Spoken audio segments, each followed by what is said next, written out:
नमस्कार नमस्कार नमस्कार। मेरा नाम है राजीव कुमार बजाज यानी आरकेबी और मैं हूं इस वक्त एडवोकेट प्रदीप नाम्बियार जी के साथ। प्रदीप जी नमस्कार। नमस्कार सर, नमस्कार। And both of us are of course on nation now. हम दोनों हैं नेशन नाउ पर, और नेशन नाउ कहाँ है? हमेशा आपके साथ, हमेशा आपके साथ। आप सबको जय हिंद, जय महाराष्ट्र, जय भवानी, जय शिवाजी, वंदे मातरम। वंदे मातरम। हर हर महादेव, जय Siya Ram. So, Pradeep ji, the preparations for the Ram Mandir in full swing, absolutely wonderful what is happening over there. And irrespective of whatever, whichever way the Congress might say, whichever way the India Alliance, wishes to divert from it or distract from it, I don't think they have even the ghost of a chance after the Ram Mandir gets inaugurated on January the 22nd. I don't think so. Their Jodo Yatra starts on 14th of January. So probably if they can create something, some political activity or political sense, such great that it could eclipse the. But I don't think it's going to happen. I think the only thing that they can do, and this is an idea, of course, I would like to put this idea across to everybody that we talk to. 22 जनवरी को मुझे ऐसा लगता है कि India alliance के जितने भी नेता जिसको निमंत्रण आया है राम मंदिर जाने के लिए, हर एक को जाना चाहिए। हर एक को जाना चाहिए। सोनिया जी को, खड़गे जी को, शरद पवार साहब को, सबको जाना चाहिए वहां पे।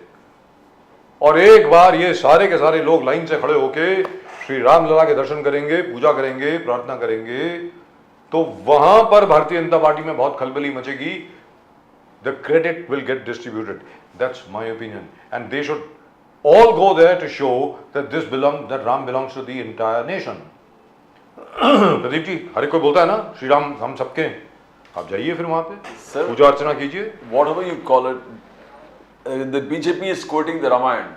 बोले 14 साल के बाद जब राम वापस आता है अयोध्या में तो दिवाली मना रहे, और हजारों साल से हम लोग दिवाली मना रहे 14 साल के बाद जब राम आता है अपने अयोध्या में। ये तो 550 साल के बाद राम आ रहा है सर, तो ये मौका छोड़ेंगे नहीं। ये तो दिवाली ने 100 टाइम्स 1000 टाइम दिवाली मनाने वाले, और पूरे देश मनानी भी चाहिए। बिल्कुल हम खुद मनाएंगे भाई। यस, हमारे लिए भी दिवाली है। क्या बात कर रहे हैं? श्री राम लौटे हैं, रामलला लौटे हैं अयोध्या में 550 साल के बाद। चलो सर, मैं एज पर अमित शाह, मैं फिर बोलता हूँ सर 496 साल के बाद, लेकिन फिर भी चलेगा। Let's be very clear, Ramlalla वापस आए अयोध्या में। How is the India Alliance going to combat that? My idea is, rightfully speaking, the Congress should let go of the. They should also celebrate. They should celebrate totally. All parties should celebrate. Yes, so that it become a totally national event. जैसे Republic day है, जैसे आपका 15 अगस्त है, वैसे ही होना चाहिए, जहां तक मैं समझता हूँ। I think. What do you think? माफ कीजिएगा, आप लोग अपनी राय भेजें, अपने कमेंट भेजें। आपको क्या लगता है कि सबको इसमें शरीक होकर के इसको अच्छी तरीके से एक राष्ट्रीय धरोहर के त्योहार की तरह मनाना चाहिए या नहीं मनाना चाहिए? I think everybody should celebrate the return of Shri Ram in Ayodhya. मुझे ऐसा लगता है। If you really want to combat the BJP and if you don't, please boycott it. बहिष्कार करें, बॉयकॉट करें, आपकी मर्जी, आपको जो करना करिए, सीधी सादी बात है। उसके बाद लेकिन कुछ होने वाला नहीं है। मुझे ऐसा लगता है कि कांग्रेस अगर इसी तरीके से चलती रही जैसे कि अभी चल रही है, apart from Maharashtra and a few other states, I don't think the Congress has even got the ghost of a chance to challenge the BJP in a proper manner. I don't think the BJP needs to be worried about what's going to happen in May 2024. So probably the Congress का जो internal study है, it's totally probably not keeping up pace with what the actual facts are. No. The Congress, as you said, if it goes alone, as it is, we circle 232 seats में 1-1 fight है with the BJP. Yes. So if you have 232 seats में 1-1 fight है BJP के साथ, then you just Why are you going alone? वो convert कर दो इसको। आप जो है अभी तक 10% या 10% आपका रिकॉर्ड है कन्वर्जन का टू विक्ट्री, उसको बढ़ाइए ना आप 30%, 40%, then you'll reach the 100%, 100 figure, आप तो इसी पहुंच जाओगे। अरे भाई, अगर मैं ये मान करके चलता हूं कि अगर 50 से कांग्रेस अगर 100 पर आ जाती है तो बहुत बड़ी उपलब्धि होगी, मुझे ऐसा लगता है। खैर उसके बारे में बाद में बात करेंगे। We shall of course continue to talk about that. And at the moment with us from the Sharad Pawar NCP, there is only one NCP by the way at the moment, and that is the Sharad Pawar NCP. We have Mr. Manishankar Chauhan. Manishankar Chauhan sahab, namaskar. नमस्कार नमस्कार. How are you? How are you? You looking so happy? Oh wow, lovely. I'm fine sir. You looking very happy. आप कैसे? We are always happy. Yeah, but you are looking very very happy. Yes. क्या Yes. अब आपको भी invitation आ गया है कि आप रामलला के दर्शन करने आए 22 जनवरी को? मतलब सर कुछ ऐसा रामलला तो हमारे कण कण में बसे है जी। हमारे खून खून में बसे है, जी। तो हमें एक किसी मौके पे उनका दर्शन करना उतना मायने नहीं रखता है। वो तो हमारे कण कण में, हम तो रोज उनके दर्शन करते हैं। वो मेरे हमारे रोम रोम में बसने वाले रोम राम में बसे है मेरे Ram. Bye the way that was a lovely lovely song. Picture थी नीलकमल, जी। लता मंगेशकर सी की आवाज है और स्क्रीन पर रोम वहीदा रोम रहमान में जी हैं। बसने वाले राम जी जी। लेकिन अब ये बताएं सर, शरद पवार जी, आदरणीय सम्मानीय शरद पवार जी सिर्फ महाराष्ट्र के ही नेता नहीं है, पूरे देश के नेता हैं। He is one of the tallest leaders, in fact he is the senior most leader active today. आज की तारीख में सबसे वरिष्ठों में वरिष्ठतम नेता हैं। जब इन्होंने, माफ कीजिएगा, एकनाथ शिंदे साहब को सलाह दी थी कि भैया तुम्हारे सामने हाथ जोड़ते हैं, कोई ऐसी चीज का वादा मत करो जो निभा नहीं सकते। बिल्कुल सही कहा था। Please don't promise something which you cannot fulfill, and that's exactly what has happened. Now the Maratha reservation date has been shifted to February, where they will hold a special session of the assembly, where they'll pass it, and then again it will go to parliament, and then from there it will go to the Supreme Court. Will it go to parliament? I don't think so, because the only business of parliament in the Lok Sabha which is left is there's only one business, and which is to take that vote on account, to release the funds for 2024, because a full budget is not going to be presented in this session of the Lok Sabha in 2024 because elections are due. So which means the Lok Sabha will not be able to bring in an amendment that is in 120B, which is already there, for a ceiling of 50% on all reservations. So what is going on here? Manishankar Chauhan साहब, ये हो क्या रहा है? Absolutely right sir. मैंने आपके last debate में भी कहा था कि जो फरवरी का वादा जी शिंदे साहब कर रहे हैं वो एक लॉलीपॉप है। ये वो भी बहुत अच्छे से जानते हैं, भाजपा भी बहुत अच्छे से जानती जी। है कि अप्रैल मई में अभी लोकसभा की इलेक्शन ड्यू है। That's right. और अगर आचार संहिता लग जाती है तो क्या कोई बिल कभी पास होता है उस आचार संहिता में? नहीं हो सकता। नहीं होता है। नहीं हो सकता।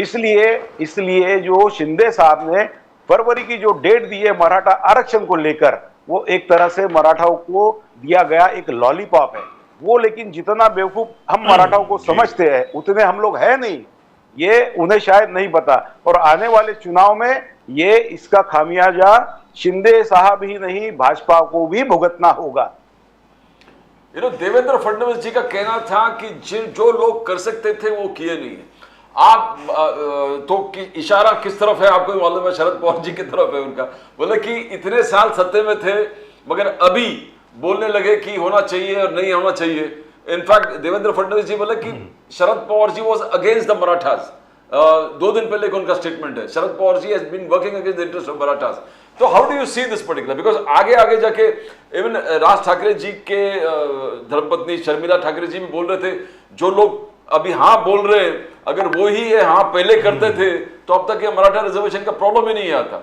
तो कुछ ना कुछ कहीं ना कहीं जो आरोप लग रहे हैं शरद पवार साहब पे, क्या आपको लगता है कि वो वैलिड है? बिल्कुल नहीं सर। आप जैसे कि जानते हो कि देवेंद्र फडणवीस साहब कितने चतुर नेता है। उन्हें दूसरे के ऊपर ब्लेम करना बहुत आसान तरीका आता है उन्हें। जैसे कि अभी आपको पता है कि जिस तरह से शरद पवार साहब पर ब्लेम कर रहे हैं, तो देवेंद्र फडणवीस साहब भी तो पूरे 5 साल मुख्यमंत्री थे और केंद्र में भी उनकी सरकार थी, तो उस समय वो क्यों नहीं दे पाए? और रही बात आदरणीय पवार साहब को, हमेशा ये लोग जो कहते हैं कि मराठा आरक्षण के विरोध में रहे, तो मैं आपको बता देना चाहता हूं कि आदरणीय पवार साहब ही वो नेता थे जिन्होंने कहा था जाति पाति को परे रखते जी। हुए इकोनॉमिक जो आपकी कंडीशन है उसको ध्यान में रखते हुए सभी जाति को आप आरक्षण में शामिल कीजिए। तो इसका मतलब क्या है कि उस समय जो मराठा समाज में भी जो पिछड़े लोग थे, जो 2 जून की रोटी भी नहीं जुटा पाते थे, ऐसे लोगों को भी वो सुविधाएं मिले। वो विचारधारा रखने वाले आदरणीय शरद चंद्र पवार साहब ही थे। और जिनके बारे में आज ये लोग कहते हैं कि उनके सर पे ठिकरा फोड़ना चाहते हैं कि आदरणीय पवार साहब हमेशा मराठाओं के खिलाफ में रहे, मैं कहता हूं कि आदरणीय पवार साहब के जैसा कोई नेता ही नहीं था जो मराठाओं के बारे में हमेशा सोचता था। आप हमेशा इतिहास उठा के देख लीजिए, जब जब पवार साहब मुख्यमंत्री रहे हैं या उनकी पार्टी सत्ता में रही है, तो उस समय मराठा लोगों के कितने मंत्री और मुख्यमंत्री रहे हैं, इस बात का ये सब लोगों ने जायजा लेना ही चाहिए। लेकिन एक सेकंड चौहान साहब जी, आदरणीय सम्माननीय देवेंद्र फडणवीस जी डिप्टी चीफ मिनिस्टर, जी, वो ये कहते हैं कि जब वो मुख्यमंत्री थे तो उन्होंने वास्तविकता में मराठा आरक्षण को पास करवाया था, number 1। Number 2, Bombay high court की भी मंजूरी दिलवाई थी, लेकिन जब तक वो सुप्रीम कोर्ट में गया तब तक इनकी सरकार गिर चुकी थी और एमबीए की सरकार आ गई, और एमबीए की सरकार ने अच्छे तरीके से केस को डिफेंड नहीं किया सुप्रीम कोर्ट में।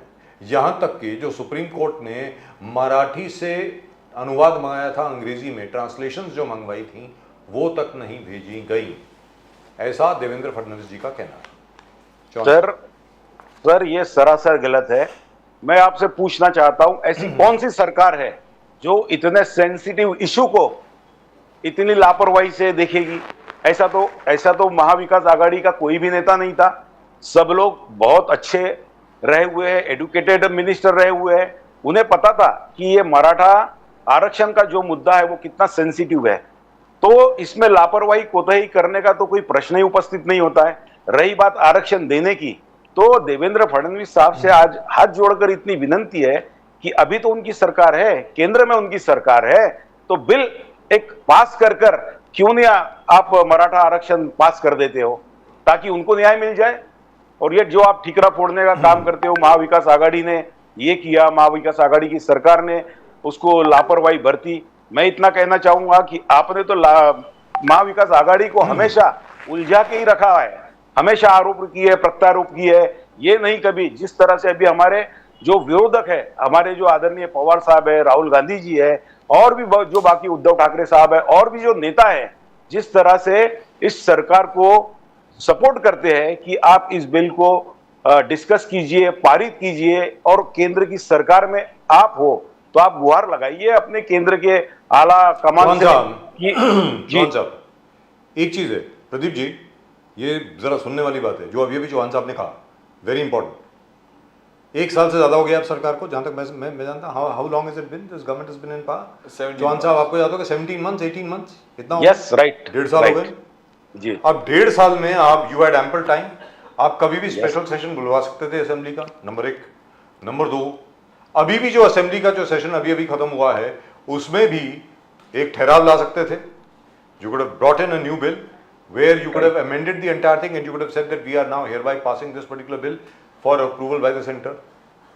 Number 2, जब स्पेशल सेशन बुलाया गया पार्लियामेंट का जिसमें विमेन रिजर्वेशन बिल पास किया गया, at that time mister Chauhan, if you remember, हम सब लोग यही उम्मीद लगा के बैठे थे कि ये इसलिए बुलाया गया है कि मराठा आरक्षण पास होगा। Absolutely right sir. लेकिन मराठा आरक्षण की तो कोई बात ही नहीं हुई। मेरा ये कहना है कि ये तो असेंबली के राइट में आता ही नहीं है। और वैसे भी फरवरी में जब असेंबली का स्पेशल सेशन जो इन्होंने कहा है, और Pradeep ji very important point to note, जैसे चौहान साहब ने कहा अरे इलेक्टोरल कोड ऑफ कॉन्डक्ट आ जाएगा तब आप क्या करेंगे, you can not pass a new bill, that is number 1। Number 2, Chauhan साहब ji, does it come within the ambit of the rights and authority given to a state assembly to change a central law? How can they change a central law? No, sir, not at all. तो ये क्या हो रहा है sir? ये सिर्फ मैं अभी आपको बताता हूं, बीजेपी के पास और कोई ज्यादा मुद्दे रहे नहीं है। आर्टिकल 370 था, वो हो गया, राम मंदिर था, वो हो गया, तो किसी ना किसी मुद्दे को वो एकदम जलाए हुए रखना चाहते हैं ताकि ऐसा कुछ चलता रहे और पब्लिक उसी में उलझी रहे और कभी कोई पब्लिक रोजगार हो, महंगाई हो, नौकरियां हो, इस तरफ ध्यान ही ना दे। और किसानों की जो आत्महत्या हो रही है उसको दबाने के लिए अभी जैसे लास्ट टाइम में भी अपना डिबेट हुआ था कि आज मराठा आरक्षण को सामने लाया गया है, लिंगायत समाज को आगे लाया गया है, ओबीसी को आगे लाया गया है, मुस्लिम समाज अभी आगे आ गया है, और इसी तरह सभी समाज जब आगे आएंगे और ये जब चलते रहेगा ये मसला, तो ये बाकी चीजों पे से जो रोजमर्रा की जो इंसान की जरूरत की जो चीजें है, नौकरी है, किसानों की आत्महत्याएं हैं, हेल्थ का इश्यू है, एजुकेशन का इश्यू है, इस पे से ध्यान विचलित करने का एक तरीका बीजेपी के द्वारा हमेशा से उपस्थित किया गया है। चौहान जी, बीजेपी 22 जनवरी 12:22 को एक सेलेस्टियल इवेंट, अखंड ब्रह्मांड इस चीज को देख रहे, स्वर्ग पृथ्वी अखंड ब्रह्मांड इस चीज को बेताबी से देख रहे हैं। और उनका कहना है कि जब रामायण में लॉर्ड राम जी वापस आते अयोध्या तो दिवाली मनाया था, पूरे आज भी मना रहे उसी तरफ से। तो 550 साल के बाद जब राम लल्ला वापस अयोध्या में आ रहे तो इतना बड़ा पूरे पृथ्वी और पूरे ब्रह्मांड इस चीज को इतना बड़ा इवेंट होने वाला है। मगर शरद पवार साहब का कहना है कि ये जो प्राइम मिनिस्टर इन्वॉल्व होकर कर रहे हैं ये कुछ ज्यादा हो रहा है, इनके पास बीजेपी के पास दूसरा कुछ इश्यूज नहीं है, इसलिए ये राम मंदिर का पुनर्निर्माण का प्राण प्रतिष्ठान का इतना बड़ा इवेंट बना रहे कि बोले कि this is not. Sharad Pawar साहब ने कहा कि I don't like it, but उन्हीं के साथ जितने इंडिया अलायंस के लोग, सीपीएम सीताराम येचुरी बोले कि I am not going to attend, Mamata Didi बोले वो नहीं। तो क्या ये इंडिया अलायंस सब एक प्रकार से बॉयकॉट के मुद्दे पर आ जाएंगे, सहमति जताएगा? तो आपको नहीं लग रहा कि हिंदुत्व वाले वोट जो है वो शायद आपसे दूर जाएगी? चौहान जी सर मेरा एक प्रश्न है। मैंने तो अभी तक सुना था, सभी ने सुना था, भगवान श्री राम को 14 वर्ष का वनवास हुआ था। ये तो मैं बीजेपी के मुंह से पहली बार सुन रहा हूं कि 500 साढ़े 500 साल के बाद हमारे सबके आदरणीय, हमारे प्राण प्रतिष्ठित भगवान श्री राम फिर से आ रहे हैं। सर वो तो हमारे कण कण में बसे हुए हैं, उन्हें तो हमने देखा है, हमारे कण कण में बसे हैं, तो फिर ये कैसे कह सकते हैं कि 550 साल बाद भगवान श्री राम जी आ रहे हैं? ये तो 14 साल का वनवास सुना था, 550 साल का जो वनवास है, ये जिस तरह से प्रोपेगेंडा बीजेपी कर रही है, और ये आपको याद होगा इन्हीं के सांसद थे सुब्रमण्यम स्वामी जी, जिन्होंने सीना ठोक के कहा था कि स्वर्गीय राजीव गांधी जी अगर प्रधानमंत्री होते तो ये राम मंदिर बहुत पहले बन चुका होता। अब ये मुझे बताइए, सुब्रमण्यम स्वामी इन्हीं के सांसद थे या नहीं थे? थे ना सर? बिल्कुल। उन्होंने कहा था, ये ऑफ रिकॉर्ड नहीं किया था, ऑन रिकॉर्ड कहा था ये सब बातें उन्होंने।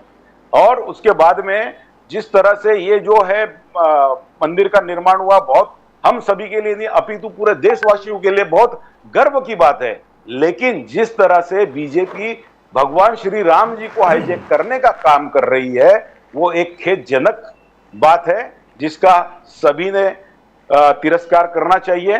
भगवान श्री राम सिर्फ बीजेपी के अकेले के भगवान नहीं है, अपितु सभी देशवासियों के भगवान है, और बीजेपी को कोई राइट्स नहीं है कि इस तरह का वो भगवान श्री राम के नाम पर बीजेपी का अमित शाह जी का खुलेआम कहना है कि 70 साल में कांग्रेस ने राम मंदिर के निर्माण के खिलाफ काम किया है। जब कांग्रेस पे आरोप लगा रहे पवार साहब सब आ गए उसमें, तो अमित शाह जी इलेक्शन के रैलीज में भी और हर जगह पिछले कुछ दिनों पहले भी बोले कि 70 साल से कांग्रेस इसके खिलाफ काम किया, और ये सिर्फ मोदी जी है जो हर चीज पटरी पर लेके आकर राम मंदिर का पुनर्निर्माण और प्राण प्रतिष्ठान अब होने जा रहा है। Was the Congress working against the interest, Chauhan साहब, of राम मंदिर? सर अमित शाह जी भी भाजपा के नेता है और सुब्रमण्यम स्वामी जी भी भाजपा के नेता है। अमित शाह जी कहते हैं कि कांग्रेस और बाकी पार्टियों ने राम मंदिर के निर्माण का विरोध किया है, वहीं उनके सांसद सुब्रमण्यम स्वामी जी कहते हैं कि राजीव गांधी जी अगर प्रधानमंत्री फिर से बने होते तो ये राम मंदिर उस समय ही बन चुका होता। अब आप बताइए, सुब्रमण्यम स्वामी जी को क्या महत्व देना नहीं चाहते? जो सुब्रमण्यम स्वामी जी है जिन्होंने इतने सारे घोटालों के बारे में हाईकोर्ट में पीआईएल फाइल की है, हमेशा लड़ा है, आज उस समय तक सुब्रमण्यम स्वामी जी इनके लिए एक भगवान का अवतार थे, और आज क्या अमित शाह जी जो बात कहते हैं तो वो सुब्रमण्यम स्वामी जी की बात को नकारना चाहते हैं क्या? लेकिन जहां तक एक छोटी सी बात मैं आपके सामने रखना चाहता हूं, मणिशंकर चौहान साहब, जी श्री लालकृष्ण आडवाणी जी की जब रथ यात्रा निकली, आपको याद होगा, बिल्कुल सर। उसके पहले भारतीय जनता पार्टी के माशाल्लाह सिर्फ 2 सांसद थे, 2। बिल्कुल। 2। उसके बाद 2 से कोई 97 के करीब आए, उसके बाद 114 आए, उसके बाद 137 आए, फिर 180 के करीब आगे 184। जब हाँ 184 के करीब जब अटल बिहारी वाजपेयी मुख्यमंत्री बन गए। और अभी भी हर कोई यही मानता है ये सब रथ यात्रा का खेल है। श्री राम मंदिर के ऊपर जिस प्रकार भारतीय जनता पार्टी ने मेहनत करी, उसकी वजह से भारतीय जनता पार्टी जो है बहुत अच्छे तरीके से आगे आ पाई। और उसके बाद Anna Hazare, India against corruption, वो 2G स्कैम और ना जाने 1,73,000 करोड़, ये इसका सो कॉल्ड स्कैम, जिसके अभी तक तो यार वो 70 करोड़ भी नहीं मिले उसके तो, मतलब। लेकिन आज भी आपको लगता नहीं, मुझे ऐसा लगता है, please correct me if I am wrong, कि ऑपोजिशन जो है, स्पेशली इंडिया अलायंस जो है, वो फिर गलती कर रही है कि आप ये रिकग्नाइज नहीं कर रहे the power of the inauguration of the Ram temple. उसके बाद जो होगा, मतलब 2000 के करीब फंक्शन होंगे हर जगह पे, 20,000 जगह पे शोभा यात्राएं निकलेंगी, जहां जहां श्री राम के कदम पड़े हैं, जहां जहां पर उनकी डिस्क्रिप्शन है, वहां वहां पर महाआरती होगी और ना जाने क्या क्या कुछ नहीं होगा। इस रथ से, इस नए राम रथ से आप कैसे जूझेंगे चौहान साहब? सर, भगवान श्री राम मर्यादा पुरुषोत्तम श्री राम थे, उन्हें ऐसे ही नहीं मर्यादा पुरुषोत्तम श्री राम कहा जाता था जी। वो एक राजा थे और राजा अपनी प्रजा की जो तकलीफ है उसको भली भांति जानता है, और वो कभी यह नहीं चाहता कि उसकी प्रजा की तकलीफों को साइड में करके उसे माया मंडित किया जाए। जिस तरह से आज एक हमारे देश के राजा इसकी आड़ में जो अपने आप को माया मंडित करने का काम कर रहे हैं और उसमें जो जनता का और देश का पैसा बर्बाद कर रहे हैं, ये इतनी जो आपने जो यात्राएं गिनाई, इसकी जगह अगर एजुकेशन, हेल्थ और किसानों की आत्महत्या और बाकी जो बाहर से बिहार के जो इंडस्ट्री कैसे आएगी, इसकी तरफ में अगर वो ज्यादा ध्यान देते तो मैं समझता हूं कि भगवान श्री राम तो सबके कण कण में बसे हैं, इसी के भगवान श्री राम जी के नाम पे ही ये देश भी और तरक्की कर लेता। मेरे देश के युवा जो युवक है उनको रोजगार मिल जाता, किसानों की आत्महत्या रुक जाती और हमारा देश और तरक्की आगे कर लेता। जी, लेकिन जहां तक इनका सवाल है, एक बार श्री राम का नाम सामने आ जाता है, उसके बाद क्या होता है कि भावुक होकर के, भावनात्मक तरीके से लोगों को रोकना बड़ा मुश्किल होता है। आप देखिए ना 22 जनवरी और उसके बाद 30 जनवरी को, 30 तो 31 आई थिंक 30 जनवरी को रैली है बहुत बड़ी अयोध्या। बिल्कुल बिल्कुल। आदरणीय अभी दिसंबर को है, 30 दिसंबर को है, और फिर उसके बाद अयोध्या में बहुत बड़े फंक्शन होंगे, ना जाने और क्या क्या होगा। My point is, don't you think, this is just a suggestion of course, कि 22 जनवरी को जिस भी इंडिया अलायंस के नेता को न्योता मिला है श्री राम लला के प्राण प्रतिष्ठा पूजन में सम्मिलित होने का, मुझे ऐसा लगता है सबको जाना चाहिए। शरद पवार जी भी, सोनिया गांधी जी भी, मल्लिकार्जुन खड़गे जी भी, अपने एमके स्टालिन साहब भी, सब लोगों को जाना चाहिए। चलिए कम्युनिस्ट जाए ना जाए उनके ऊपर है। वो प्रदीप जी कम्युनिस्ट कहते हैं कि हम तो भगवान मानते ही नहीं है, चलो ना माने, इसके बावजूद के उनका नाम सीताराम है, फिर भी वो सीताराम को नहीं मानते, वो चलो मत मानो भाई, तुम्हारी मर्जी है। मुझे ऐसा लगता है कि सबको वहां जाना चाहिए। उसके बाद ही ये प्रतीत होगा कि ये पूरे राष्ट्र का धरोहर है, पूरे राष्ट्र का ये फंक्शन है। Don't you think that would be a far better idea Chauhan साहब? सर बिल्कुल जाएंगे, 100% जाएंगे, लेकिन बीजेपी के कहने पे जाए ये भी तो कोई मुनासिब बात नहीं है ना, कि आज बीजेपी ने फरमान छोड़ दिया है कि 22 तारीख को ही आपको यहाँ आना है। क्या उसके बाद में 22 तारीख के बाद में हम लोगों को क्या बैन करने वाले हैं? वो विश्व हिंदू परिषद ने वो दिया है, और जो वो जो राम मंदिर न्यास है, इनविटेशन वहां से आया, बीजेपी से नहीं आया। सर मैं वही तो कहना चाह रहा हूं कि 22 तारीख ऐसी क्या ये हो गया कि भैया उसी दिन को आपको आना है क्या? 22 तारीख के बाद हम लोग वो बैन करने वाले हैं क्या? अरे भगवान श्री राम तो हमारे आदर्श है, हमारे मर्यादा पुरुषोत्तम है, उनके दर्शन के लिए तो हम जब चाहे तब जा सकते हैं। क्या 22 तारीख और क्या 25 तारीख, सब चीजें। और आपको मैं याद दिलाना चाहता हूं कि जब जब आस्था का विषय इस देश की जनता के साथ में जुड़ता है जी। तो बहुत दूर तक जाता है, क्योंकि हमारे देश की जनता इमोशनली बहुत अटैच होती है, आस्था को मानने वाली है, इमोशनल है। और आपको मैं याद दिलाना चाहता हूं, कुछ दिन पहले भारत माता की जय ये नारा बहुत जोर शोर से गूंजता था, जिसमें दिखाने का कोशिश किया जाता था कि यही लोग असली देशभक्त है, और जो भारत माता की इनके कहने पर जय जयकार नहीं करते हैं वो देश विरोधी है।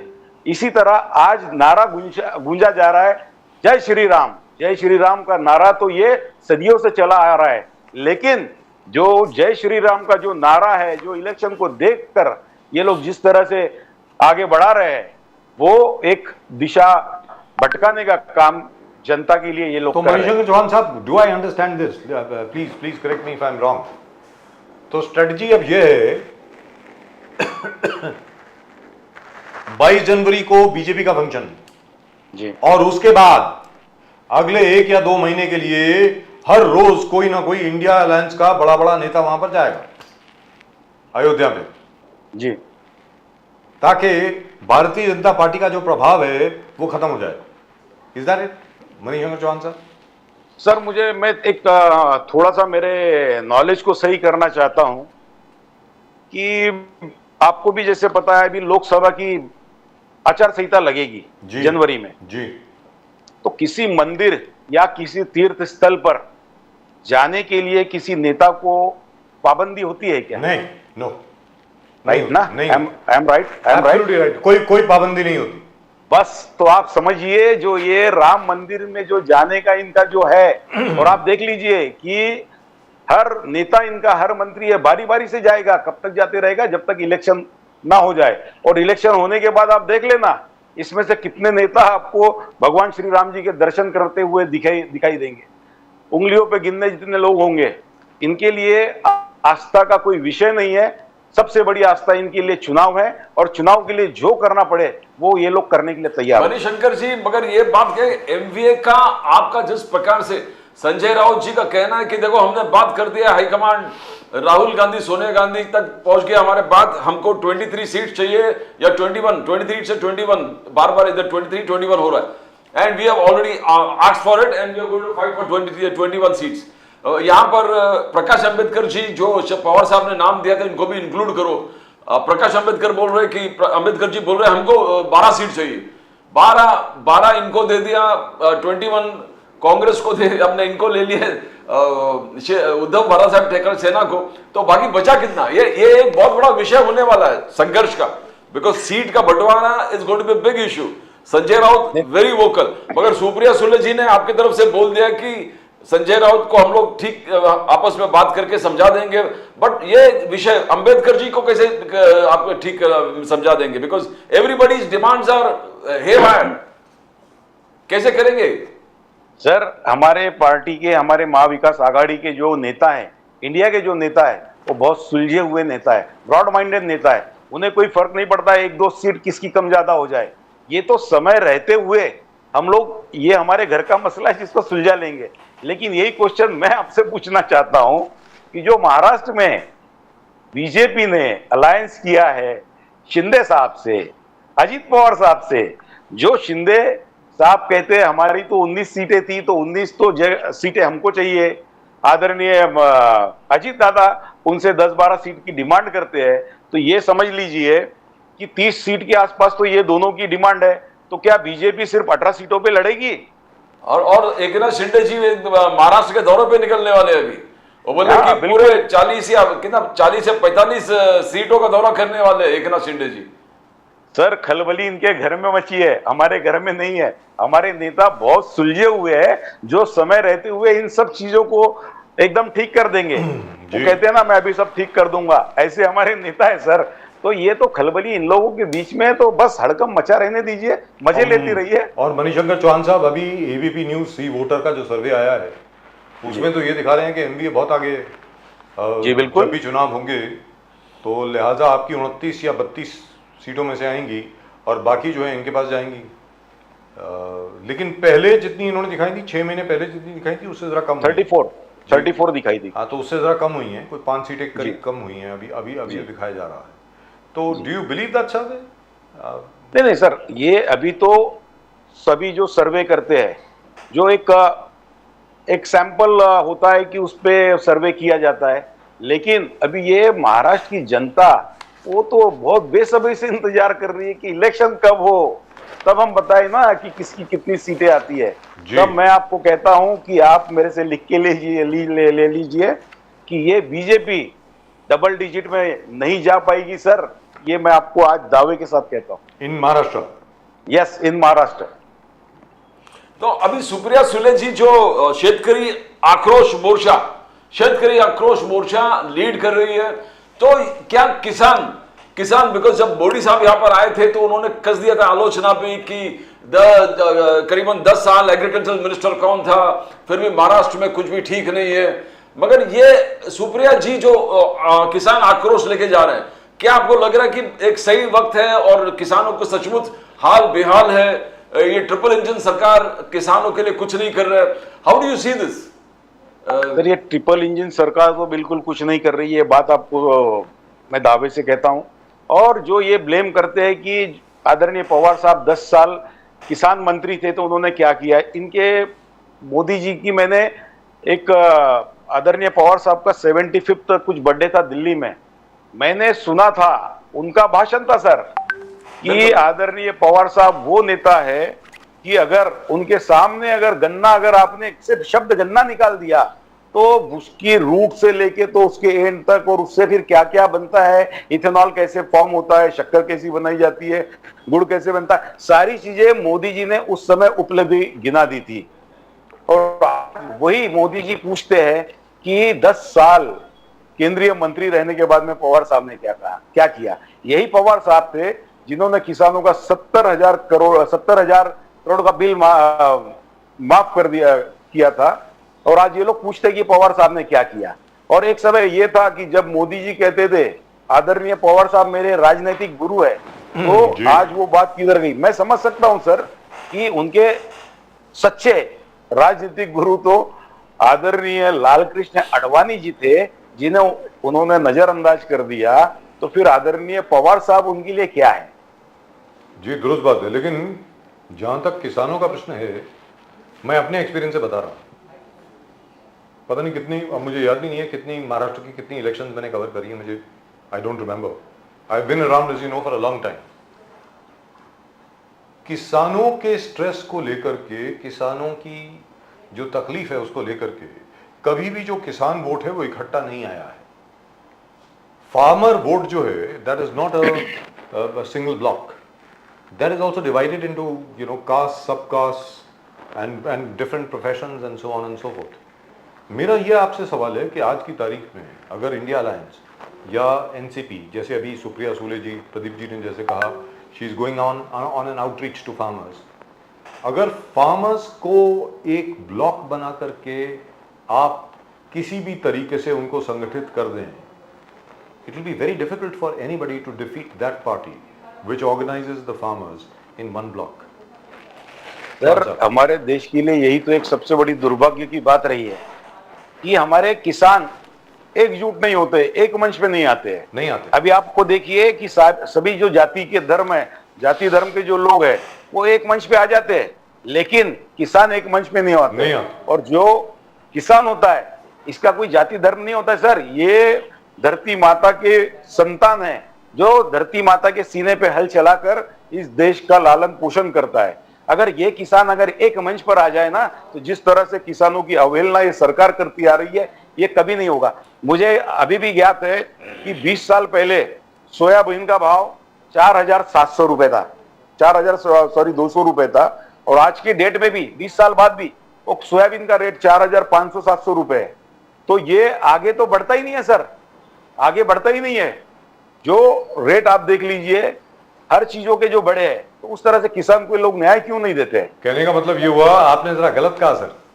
जी चौहान साहब, रेट बढ़ता नहीं है, वो तो चलो ठीक है, ऐसे लगता है कि रेट बढ़ता नहीं है, लेकिन if you factor in inflation, if you factor in other things, वो एक्चुअली 4,300 नहीं है, वो एक्चुअली 200 रुपए है, वेरी फ्रेंकली, जो आज का रेट है compared to 4,500 or 4,200 which was there 20 years ago. If the rate has remained the same, that means the farmer is getting only 200 rupees or perhaps even less. कहने का मतलब ये हुआ। तो इसके ऊपर लेकर के आपको लगता नहीं है कि जितने भी किसान हैं सबको संगठित होकर के अपनी डिमांड सामने रखनी चाहिए? अगर देखिए साहब, अगर किसान असंगठित हो जाएं, उनके सामने कोई टिकेगा नहीं। कौन साहब? Absolutely right sir. ये बात आपको याद होगा, जो दिल्ली में जो किसान हमारे बैठे थे, एक साल उनका मोर्चा चला जी, वो 3 बिल क्यों वापस लेने पड़े सरकार को जी, क्योंकि वो एकदम अडिग बैठे हुए थे वहां पर, टस से मस नहीं हुए। मेरे ख्याल से कुछ 500-700 किसानों ने अपनी 750 उसमें प्राणों की अराउंड आहुति दी है। 730, अराउंड 730। यस, हाँ, उसमें इतने किसानों ने अपने प्राणों की आहुति दी है, लेकिन वो वहां से हिले नहीं, वो तटस्थ खड़े थे, इसलिए ये सरकार को वो बिल वापस लेना पड़ा। और आज अगर हमारे देश का किसान अगर संगठित हो जाता है तो सरकार को एनी हाउ उनके सामने झुकना ही पड़ेगा जी। मगर ये मोदी साहब ने क्लियर कहा कि मैं कोई जाति पाति में विश्वास नहीं करता हूं, मैं सिर्फ 4 जातियों को जानता हूं। एक जाति है गरीब, दूसरा है युवा, तीसरा है माता बहनें और चौथा है किसान। और मैं इनके लिए जो करना है अपने पूरे ताकत लगाकर करूंगा। ना किसान को एक जाति समझकर मोदी साहब बोलते हैं मैं इस जाति को मदद करूंगा, काम करूंगा। किसान सम्मान, अलग अलग जो योजनाएं मोदी जी ने, तो कैसे एक, क्या आपको नहीं लगता कि एक ही लीडर है जो किसान को एक समाज समझकर वो आगे बढ़ रहे हैं? कैसे देखते हो आप चौहान साहब? अगर मोदी साहब इतना सब कर दे तो फिर मसला ही क्या रह जाएगा। और आप सबको तो मालूम है, मोदी साहब तो सिर्फ क्या देते हैं, आश्वासन देते हैं, दूसरा कुछ नहीं देते हैं। वो अभी आपने कहा कि वो जाति धर्म को नहीं मानते। अभी आपने देखा होगा राज्यों राज्यों में जाते हैं वो क्या कहते हैं, कर्नाटक में पहुंच गए तो मैं कर्नाटक से हूं, जम्मू कश्मीर में पहुंच गए तो मैं कश्मीरी हूं। जहां पहुंच जाते हैं वो तो वहां के गिना देते हैं। फिर उसमें क्या, वो कभी, मैंने तो ये नहीं सुना, उन्हें ये कहते हुए नहीं सुना मैंने कि मैं भारतीय हूं। आप गर्व से कहिए ना, मैं भारतीय हूं। भारतीय में तो सर सभी जात, सभी कास्ट, सभी लोग आ गए उसमें फिर क्या जाति धर्म में बांटने की जरूरत क्या है आपको? और किसानों के लिए अगर आपको इतना सब कुछ, आप उनके प्रति चिंतित है तो कीजिए ना। आपके हाथ किसने बांधे सर? रोका किसने आपको? कीजिए तो, उनके लिए। तो चलते चलते मणिशंकर चौहान साहब, कहने का मतलब ये हुआ कि हम उम्मीद करते हैं कि आप भी और आदरणीय सम्माननीय शरद पवार जी और सुप्रिया सूले जी भी जरूर रामलला के दर्शन करने जाएंगे अयोध्या में। भले 22 तारीख को जाएंगे सर, भले 22 तारीख को जाएं या बाद में जाएं, वो उनके ऊपर है, but that would be really lovely. Thank you very much, Mr. Chauhan. Great pleasure talking to you. And thank you very much. And greetings of the season to you. Merry Christmas, even though Christmas is already over, but the 12 days of Christmas are not. New Year is coming up. Happy New Year. Happy New Year. Happy New Year in advance, sir. And I hope this New Year will be really happy for everybody. I hope. Yes. I really and truly hope for everyone. Thank you very much. Thank you. Thank you. Namaskar. Namaskar. But that's a great strategy. If the leaders of the India Alliance, after the inauguration of January 26, if they start going over there one by one and keep going over there for the next 2-3 months, the BJP will have a kind of a problem to deal with. But not that they can't deal with it, but they will be able to. But if they boycott it, nothing will suit the BJP more. Till now, only Uddhav Thackeray ji has said that I will go to Ayodhya. And I will not go now, but I will go afterwards. 22nd January के बाद मैं जाऊंगा. Rest, nobody has given any commitment. Nobody wants to visit. In fact, Sitaram Yechury हो या जो भी हो, पवार साहब भी बोला कि you're misusing the term, the entire function. I think the best thing that could happen would be if Mrs. Sonia Gandhi goes to Ayodhya. That will be the best thing. That will be wonderful. मतलब आप खुद बोलते हैं ना, पूरे राष्ट्र के हैं, पूरे हिंदुस्तान के हैं, पूरी दुनिया के हैं श्री राम, आप भी जाइए, क्या प्रॉब्लम क्या है? Asaduddin Owaisi should also go. Owaisi साहब के लिए एक स्पेशल इन्विटेशन होना चाहिए कि आप आइए इधर, रामलला के तरफ दर्शन कीजिए। चलिए पूजा मत कीजिए, हाथ मत जोड़िए, लेकिन दर्शन जरूर कीजिए। मुझे ऐसा लगता है कि होना चाहिए। In any event, just ask mister Vinayak Ambekar Vinayak Ambekar साहब इस वक्त हमारे साथ हैं, भारतीय जनता पार्टी के। अंबेकर साहब नमस्कार। नमस्ते सर। नमस्कार नमस्कार, जय हो जय हो, जय सिया राम। जय हो। जय श्री राम। जय सिया राम सर, जय सिया राम। और अब तो खैर 22 जनवरी बिल्कुल आसपास ही है, और उसके पहले 30 दिसंबर को मोदी जी बहुत बड़ी रैली करने वाले हैं अयोध्या में। सर आप ये बताएं कि आज जो कांग्रेस ने अपना जन्मदिन मनाया नागपुर में, 138 साल हो गए कांग्रेस को, 139वें साल में अब कांग्रेस जा रही है, तो उस विषय में कुछ कहेंगे सर आप?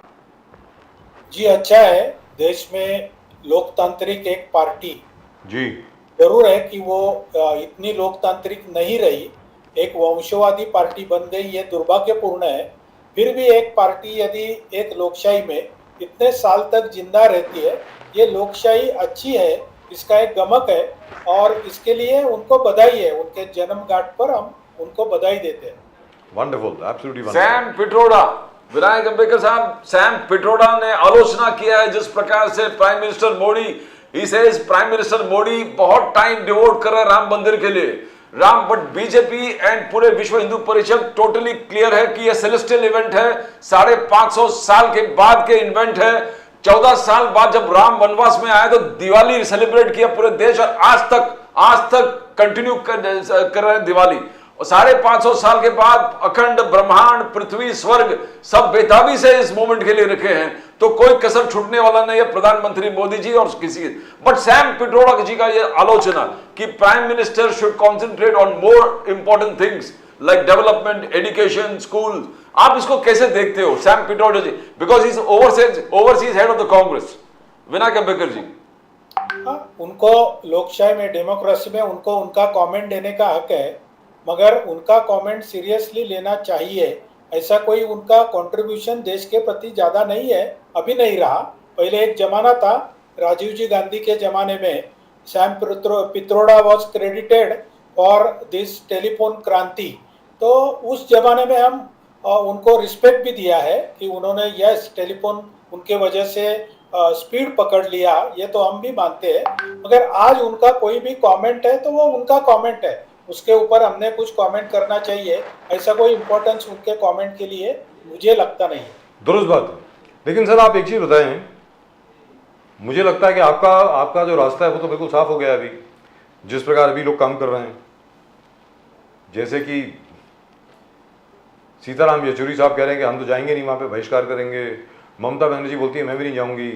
कांग्रेस की तरफ से, सोनिया गांधी जी की तरफ से अभी तक कोई आधिकारिक तौर पे कोई वक्तव्य नहीं आया कि वो जाएंगी कि नहीं जाएंगी। हमारे मल्लिकार्जुन खड़गे साहब ने भी ऐसा कुछ नहीं बोला, स्टालिन साहब ने भी कुछ नहीं बोला है। शरद पवार जी ने तो बल्कि यहाँ तक कहा है कि आदरणीय प्रधानमंत्री जी बहुत ज़्यादा टाइम बिता रहे हैं इस वक्त राम मंदिर के ऊपर, उनको और बाकी काम करने चाहिए। तो जहाँ तक आपका सवाल है, अब तो राम मंदिर के उद्घाटन के बाद भले ही आप कहें कि ये राजनीति से प्रेरित नहीं है, मानते नहीं है, लेकिन फिर भी भावना से तो प्रेरित है। और भावनात्मक तरीके से मुझे तो ऐसा लगता है कि आपका जो 350 का जो आंकड़ा आप लोगों ने अपने लिए रखा है कि 350 प्लस सीट आपको आएंगी लोकसभा में, मुझे लगता है आपको तो 400 आ जाएंगी सर, सिर्फ बीजेपी को। विनायक अंबेडकर जी, वो जो सीट का आंकड़ा आप बोल रहे हैं वो जरूर आएगा, उसमें राम मंदिर के वजह से आएगा खाली, ऐसा तो नहीं है। जो काम मोदी जी ने किया है, मोदी जी ने जो गारंटी दिया है, जो अभी हुए 3 राज्यों के इलेक्शन में जिस गारंटी के ऊपर पसंदी की मोहर मतदाताओं ने लगाई है, उस गारंटी के वजह से भी आएगा। राम तो हमारे पॉलिटिक्स का विषय नहीं है, राम हमारे आस्था का विषय है, और हमारे नहीं पूरे देश के आस्था का विषय है। जो नाम आपने गिनाए, ये लोग राम जन्मभूमि के विरुद्ध थे, रहेंगे, और उन्होंने कितना भी प्रयास किया तो भी राम जन्मभूमि मंदिर भव्य बन रहा है, बनेगा और रहेगा। तो उनके वो क्या करते हैं इससे हमें कुछ लेना देना नहीं है। मगर मैं इतना जरूर बोलना चाहूंगा कि राम मंदिर हमारे लिए आस्था का विषय है, ये कोई राम मंदिर हमारे लिए पॉलिटिक्स का विषय नहीं है। भले ही आप कहते रहे कि आपके लिए पॉलिटिक्स का विषय नहीं है। साहब देखिए, ऐसा है कि अडवाणी जी की रथ यात्रा जो हम लोगों ने कवर करी, उससे लेकर के बाकी जितनी भी पडुका यात्रा हुई, अलग अलग यात्राएं हुई, अलग अलग शोभा यात्राएं हुई, भले आप कुछ भी कहें, उसी की वजह से आज की तारीख में भारतीय जनता पार्टी 2 सीटों से 303 सीट पर आई है। भले आप माने या ना माने, लेकिन सबसे इसकी जो नींव रखी गई वो आडवाणी जी की रथ यात्रा से रखी गई। बताएं सर अंबेडकर साहब। जी, आप जो बोल रहे हैं उसका मतलब हमारे दृष्टि से ऐसा है कि एक हिंदू समाज में जो निद्रिस्त था हिंदू समाज, उस हिंदू समाज को जगाने का कार्य इस यात्रा ने जरूर किया। तो उसका मकसद और उसका परिणाम स्वरूप हम 2 से 303 हो गए नहीं है, क्योंकि केवल राम यात्रा निकाल के और ऐसा कोई माहौल बना के हम चुन के आए हैं, ये बोलना थोड़ा सा गलत होगा। नरेंद्र मोदी ने 12 साल गुजरात में जो काम किया, जो गुजरात का विकास किया, हमारे अन्य मुख्यमंत्रियों ने उनके राज में, जैसे शिवराज जी चौहान साहब है, उन्होंने 3 टर्म जो अच्छा काम किया, मनोहर लाल जी खट्टर है, उन्होंने 2 टर्म जो अच्छा काम किया, ये सब काम की वजह से हमारा बेस बढ़ते गया और सब समाज को इकट्ठा लाने का हमारा जो दृष्टिकोण है, हमारी जो भूमिका है, उसको जैसे जनता ने स्वीकारा है, उसका ये परिणाम स्वरूप है। राम तो हमारे लिए आस्था का विषय, आस्था का ही रहेगा और राम की कृपा है हमारे ऊपर, उसकी वजह से पूरा हिंदू समाज जो एक निद्रिस्त हो गया था, इतर बितर हो गया था, वो इकट्ठा आया है। अंबेडकर साहब, मोदी साहब ने कल ही कहा कि ये डेमोक्रेसी का कौन सा एक पहलू था जो सरदार पटेल प्राइम मिनिस्टर नहीं बन गया और जवाहरलाल नेहरू प्राइम मिनिस्टर बन गया। मोदी साहब का कहना है कि अगर सरदार पटेल प्राइम मिनिस्टर होता तो पूरे कश्मीर हमारे पास होता, पूरे कश्मीर भारत के पास होता, इंडिया के पास होता। दैट इज तो ये आलोचना डायरेक्टली क्या जवाहरलाल नेहरू पे नहीं है कि Jawaharlal Nehru as a prime minister was a weak prime minister, that half of Kashmir और more than half Kashmir went to Pakistan. आप स्टेटमेंट को कैसे देखते हो अंबेडकर साहब? जी, ये स्टेटमेंट तो गृह मंत्री अमित शाह जी ने पार्लियामेंट में भी किया है कि जवाहरलाल नेहरू जी की गलती के वजह से हमने पीओके, पाक ऑक्युपाइड कश्मीर को लूज किया है। ये तो पूरा ऑफिशियल स्टेटमेंट है, ये हिस्ट्री है, ये सब जनता जानती है। क्योंकि जब नेहरू जी प्रधानमंत्री थे और जब कश्मीर ने राजा हरि सिंह ने देश में एक्सेशन करने को अपना सम्मति दिया था, तो भारतीय सेना भेजने के लिए, और वो जो चर्चा चल रही थी उसमें फारूक अब्दुल्ला अपोज में गए, शेख अब्दुल्ला अपोज में गए और शेख अब्दुल्ला को कवर करने के लिए नेहरू जी ने जो समय व्यस्त किया, तो उसके वजह से उस समय आप सैम मानेकशॉ के भी स्टेटमेंट आप देख सकते हैं कि उन्होंने बोला था कि आप मेरे को खाली आज्ञा दीजिए, मैं पाक जो आर्मी है उधर, वो भी इतनी बड़ी आर्मी नहीं थी, उसको मैं भगा के लगाऊंगा और पूरा आपको कश्मीर आपके पोजीशन में दे दूंगा। मगर नेहरू जी की गलती के वजह से वो कश्मीर, पाक ऑक्युपाइड कश्मीर गया। ये on the floor of the house गृह मंत्री जी का स्टेटमेंट है और उसके हम पूरे सहमत है। Sir, actually, I don't think it was Manik Shaw. It was General Thimayya. It was General Thimayya's statement because Pandit Nehru ordered him back. वो क्या हुआ कि when they had the Pakistani army on the run, जब Pakistani army ने retreat करना शुरू किया, तो general Thimayya, who was Lieutenant General at that time, if you remember, General Cariappa was the Chief of Army Staff. तब तक क्लॉड ऑकिनलेक साहब जा चुके थे, अंग्रेज जो थे, वो he was Commander in Chief. So he asked for permission. Please give me 3 more days. We will be able to get all our territories back right up to Gilgit-Baltistan. Permission was denied, which is quite true, by the way. इसमें कोई दो राय नहीं। प्रदीप जी, तो एक तो यह है कि राहुल गांधी जी का भारत न्याय यात्रा चालू करने वाले हैं। एंड आज नागपुर में भी जबरदस्त प्रोग्राम हुआ। उनका कहना, कांग्रेस का कहना है कि बहुत बड़ा रैली था एंड राहुल गांधी ने स्ट्रेस कर दिया कि कितना तैयारी हमने किया है मोदी जी को 2024 में हराने के लिए। केसी वेणुगोपाल कहता है कि ये यात्रा जो भारत न्याय यात्रा है, it is going to change the entire equation and Rahul Gandhi and Congress will come back to the power, Congress and allies. 14 states, 85 districts, 6,200 kilometers traveling from Manipur to Mumbai.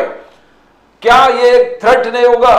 Congress से is going to be one of the biggest threat to the BJP and they will dethrone BJP. Ambedkar Sahab, एक जैसे जोड़ो यात्रा 1 था, ये जोड़ो यात्रा 2, पर इसको नाम चेंज करके भारत न्याय यात्रा. और आज भी राहुल गांधी ने नागपुर में जो कहा, उन्हें कहा कि हम सक्षम है तैयार हम, उनका स्लोगन है तैयार हम. That was slogan in Nagpur and they are going to storm and win the 2024 elections.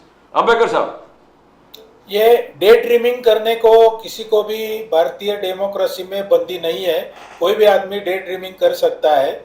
अभी जो उन्होंने पहली यात्रा निकाली थी, उसकी वजह से उनको कर्नाटक में सक्सेस मिला, ऐसा किसी का कहना है तो वो एक पॉलिटिकल मिस स्टेटमेंट होगा. क्योंकि कर्नाटक में जो एक इलेक्शन का माहौल होता है, उसमें उनकी पदयात्रा एक शतांश भी ये नहीं था, रीजन नहीं था. तो जो कर्नाटक का पॉलिटिकल माहौल था, उसमें उनकी पार्टी चुन के आई है. अभी वो बोलेंगे कि हम कर्नाटक से यात्रा निकाली करके तेलंगाना में कांग्रेस चुन के आई, तो कोई भी जिसको जानकारी है पॉलिटिक्स की, वो मानने वाला नहीं है. तेलंगाना की जनता को केसीआर को हटाना था, उसके लिए वो विकल्प ढूंढ रहा था. पहले कोई 3-4 महीना बीजेपी उनको विकल्प लग रहा था, मगर कोई वजह से उनको कांग्रेस में भरोसा बैठ गया, क्योंकि बीजेपी नई पार्टी थी, तो उसके वजह से कांग्रेस चुन के आई है. तो ऐसा कोई यात्रा निकाल के कोई चुन के आता है, ऐसा मेरे को तो नहीं लगता.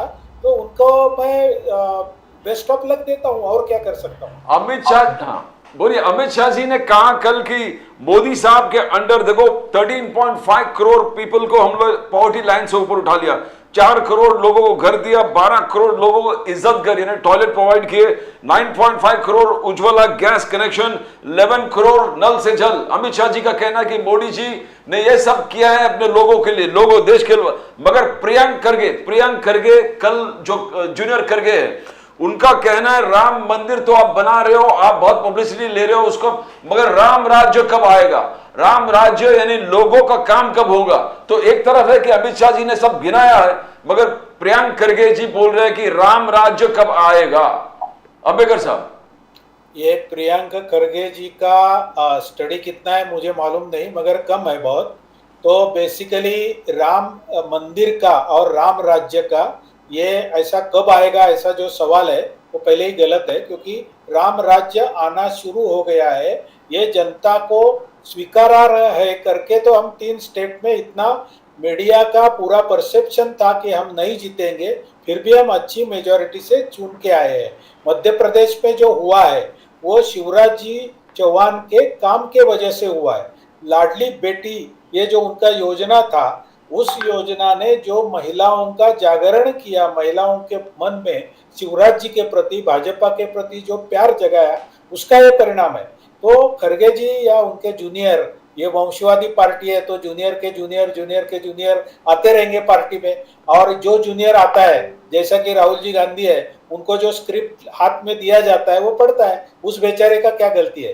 राहुल गांधी बोलेंगे कि हम एक यात्रा निकाल दे तो मोदी जी को हरा देंगे, ये उनको लिख के दिया हुआ स्क्रिप्ट है, तो उसको हम सुनना चाहिए और छोड़ देना चाहिए, और क्या करेंगे उसको. लेकिन जहां तक के राम मंदिर का प्रश्न है, उसके बाद मेरे लिए तो असली चीज है वो राम मंदिर के उद्घाटन के बाद शुरू होगी कि 12:22 को प्राण प्रतिष्ठा पूजा है. और उसके बाद, and this by the way I mean it, you know me quite well by now, Vinayak Ambedkar Sahab ji, मेरे लिए ये बहुत गौरव की बात है. मैं अपने आप को बहुत गौरवान्वित महसूस करता हूं कि ऐसा हमारी जिंदगी में हो रहा है. We never expected, let me tell you this very frankly, I confessed this on air before, I never expected that the Ram Mandir would come up in my lifetime. मुझे नहीं लगता था. मुझे ऐसा लगता था कि हमारे पोते, हमारी पोतियां, हमारे नवासे वो देखेंगे राम मंदिर को बनते हुए. हमारी लाइफ टाइम में बनेगा ऐसा कभी भी किसी के मन में आइडिया नहीं था. Here we must give credit where it is due. Certainly Mr. Modi is responsible. आप जो मर्जी कहें, सुप्रीम कोर्ट का ऑर्डर आया, जो भी आया, लेकिन पहले भी आ सकता था सर. सीधी सादी बात है, उसमें क्या है. ये तो सरकार की गंभीरता को देखते हुए जिस प्रकार केस को परसू किया गया, बार बार रजिस्ट्रार के पास मेंशन किया गया, बार बार सुप्रीम कोर्ट के सामने मेंशन किया गया about the urgency of the case कि अगर आप इसको ज्यादा देर तक पेंडिंग रखेंगे तो देश में तनाव बढ़ेगा। You have to absolutely have to give a verdict. सीधी बात है, 1948 से लेकर के आपने अभी तक वर्डिक्ट नहीं दिया, which is bad for the country. That is part 1। Part 2, the real story for me begins after the Ram temple. उसके बाद क्या है कि हमारे जितने भी सांस्कृतिक धरोहर हैं, जहां जहां श्री राम के पैर पड़े हैं, हर तीर्थ स्थान पर, हर जगह पर शोभा यात्रा, महाआरती, अलग अलग चीजें वहां पर प्लान्ड हैं। और विनायक अंबेकर साहब, इसके ऊपर शायद आप रोशनी डाल सकते हैं। हमने तो यह भी सुना है कि तकरीबन 900 से 1000 ऐसे स्थान हैं जिनको बहुत अच्छी तरीके से एक रामायण टूर के, एक श्री राम के टूर के, श्री राम की जो पिलग्रिमेज होती है उसके हिसाब से डेवलप करने की प्लान है। ऐसा कुछ है क्या सर विनायक अंबेकर जी? जी, अभी भी IRCTC राम यात्रा का जो एक टूर है वो ऑपरेट करती है, अभी भी चालू है। जैसा अंबेडकर यात्रा है, सिख यात्रा है, वैसा राम यात्रा भी अभी भी चालू है। वो माता जानकी के जन्म स्थल में भी उसको कवर किया है उसमें। तो ये सब चीज जो है वो तो यानी सीतामढ़ी से, जी, सीतामढ़ी से शुरू होती है। जी, और जी। पूरे राम से पावन हुए जितने स्थल है उनको कवर करने का ट्राई किया है। ये IRCTC जो कंपनी है रेलवे की, वो चलाती है और उसके लिए स्पेशल ट्रेन भी लगाई जाती है। तो ये अभी भी शुरू है और भी शुरू हो जाएगा। आपने देखा रहेगा तो अयोध्या में 45 5 स्टार होटल ने परमिशन के लिए अप्लाई किया है, जी, दाखिल किया है। और अयोध्या का इंटरनेशनल एयरपोर्ट मोदी जी कुछ दिनों में ओपन करेंगे, वहां का बस रूट, रेलवे स्टेशन सब ओपन करेंगे। तो एक बहुत बड़ा पर्यटन स्थल होगा। ये आस्था का स्थल तो है ही, और हिंदुओं के लिए, जग भर के हिंदुओं के लिए यह एक पवित्र स्थल होगा और उसका महत्व बहुत रहेगा। तो मोदी जी का जो काम करने का तरीका है उसमें जैसा वो भावनाओं को महत्व देते हैं वैसे व्यवहार को उतना ही महत्व देते हैं। जैसा आपने स्टैच्यू ऑफ यूनिटी का सुना रहेगा जो इंडिया में बना हुआ है, मैं खुद उधर 4 बार जाके आया हूँ। पर्यटन स्थल करके उसको इतना अच्छी तरह से बनाया है और पूरी सरदार वल्लभ भाई पटेल की जीवन का पूरा इंफॉर्मेशन वहां दिया जाता है। साथ साथ में जब इतना लंबा कोई टूरिस्ट जाएगा, कोई फैमिली को लेके जाएगा, तो बच्चे से लेके बूढ़े तक पूरे एंटरटेनमेंट के इंतजाम उधर किए गए हैं। तो यही होगा कि अयोध्या में भी अच्छा पर्यटन स्थल बने, एक धार्मिक पर्यटन स्थल के रीति से बनाया जाएगा। जैसा स्टैच्यू ऑफ यूनिटी है, धार्मिक नहीं है, वो सोशल पर्यटन स्थल है जी, हिसाब से बनाया जाएगा और इसमें पूरी सुविधाएं दी जाने वाली है और इसमें बहुत यात्री अट्रैक्ट होने वाले हैं। अभी हमको जो जमीनी स्तर के कार्यकर्ता है उनको मैसेज आया है कि कोई भी कार्यकर्ता उधर ना आए क्योंकि उससे असुविधा में बढ़त हो जाएगी। इतने लोग उत्सुक है अभी भी जाने के लिए। और हमारे देश भर में गली गली में राम कलश अयोध्या से आए हुए, जिसमें राम के चरण स्पर्श से पावन हुई अक्षता उसमें वो कलश में डाली हुई है और उस अक्षताओं का पूजन करके वापस राम के ऊपर उस अक्षताओं का अभिषेक होगा। तो ऐसे बहुत से प्रोग्राम अभी चल रहे, गली गली में चल रहे। हर एक आदमी राम से जुड़े, ये सब राम जन्मभूमि ट्रस्ट का प्रयास है, विश्व हिंदू परिषद का प्रयास है और वो बहुत जोर शोर से चालू है सब जगह। And I hope Vinayak Ambekar Sahab at some point of time there will be Ayodhya University where Sri Ram's life will be researched properly, where all the Ramayans all over the world, there are more than 300 by the way, और उनके offshoots जो हैं they work out to be about 3000. I hope all of that research will take place. Shri Ram की जो life है अभी क्या है कि एक तो श्री रामचरितमानस संत तुलसीदास की और रामानंद सागर की रामायण, सिर्फ वही रामायण सबके जहन में है। मेरा ये कहना है कि श्री राम जब से शुरू हुए, वाल्मीकि रामायण से लेकर के, कंबन रामायण से लेकर के, विमल सूरी के रामायण से लेकर के, जैन रामायण से लेकर के, बौद्धिक रामायण से लेकर के, आध्यात्म रामायण से लेकर के और उसके बाद भावार्थ रामायण से लेकर अब और आखिर में अद्भुत रामायण तक, ये सारी की सारी रामायण मैं उम्मीद करता हूं कि सब लोगों को उपलब्ध होंगी और उस पर बहुत अच्छे तरीके से शोध होगा और बहुत अच्छे तरीके से अयोध्या में एक यूनिवर्सिटी बनेगी श्री राम के लिए। Research, it will be a proper research centre to study the life of Sri Ram. I hope it will happen. Vinayak Ambekar. Yes sir, जरूर हैपन होगा, वो जरूर प्लान में रहेगा। और मेरा दूसरा आपका ध्यान इस बात पे मैं लाना चाहता हूँ कि राम ये जो है ये एक यूनिफिकेशन के लिए, देश के यूनिफिकेशन के लिए, देश के प्रति अपना जो राष्ट्रभक्ति है उसको जगाने के लिए राम ये एक अच्छा साधन बोले या राम ये एक अच्छा माध्यम तैयार हो गया है। और राम ऐसा है कि देश की पूरी जनता के मन में पहले से था। उस राम के जो पूरी जनता के मन में जो राम के प्रति आदर था, जो सम्मान था, जो प्यार था, उसको इकट्ठा करके उनके दिल में राष्ट्र भावना चेतावने का काम ये राम जन्मभूमि मुक्ति ट्रस्ट कर रही है। और ये सबसे इस सदी का अच्छा काम है। शरद पवार जी का कहना है कि आप पॉलिटिसाइज कर रहे हो। शरद पवार जी का कहना है कि BJP is over playing the Ram factor because 2024 में आपके पास शोकेस करने के लिए दूसरा कुछ नहीं है, इसलिए राम मंदिर का निर्माण प्राण प्रतिष्ठान को बड़ा यूनिवर्सल इवेंट करके आप इसको बढ़ा रहे हो। आगे जाके Supriya Sule and he said that probably is not got the invitation, और उनका जाना नहीं जाना अभी तक तय नहीं है। Supriya Sule she says that हम तो बचपन से हमने सीखा है राम कृष्ण हरि, हम बोलते ही रहते थे। सिर्फ बीजेपी का बोलने से या बीजेपी का कहने से हम अयोध्या नहीं जाएंगे। हमारे बोले बचपन से हम रीति रिवाज से, बचपन से पैदाइश हम इस चीज को बोलते आ रहे हैं। तो how do you think as Sharad Pawar ji, Supriya Sule जो आरोप आप पर लगा रहे हैं कि you are politicising the entire event because BJP has nothing substantial to showcase in 2024. Ambekar साहब, एक तो पहले उनको ये मालूम रहेगा मगर वो बताते नहीं है कि यह मालूमात को अपने सामने नहीं लाते हैं कि ये बीजेपी का प्रोग्राम नहीं है। ये जो प्रोग्राम है राम जन्मभूमि मंदिर का उद्घाटन जो है वो राम जन्मभूमि न्यास जो बनाया गया है उस न्यास का प्रोग्राम है। और उन्होंने प्रधानमंत्री जी को न्योता दिया है कि आप आओ और इस ये मंदिर का पूजन करो, मंदिर में उद्घाटन करो। तो ये बेसिकली बीजेपी का प्रोग्राम है नहीं। और जो अभी समाज में मूवमेंट चल रही है जिसके वजह से शरद पवार जी और सुले जी अस्वस्थ हो गए, वो जनता का प्रोग्राम है, वो भी भाजपा का प्रोग्राम नहीं है। वह भी भाजपा का झंडा लगा के किधर भी राम की पूजा नहीं कर रहा है।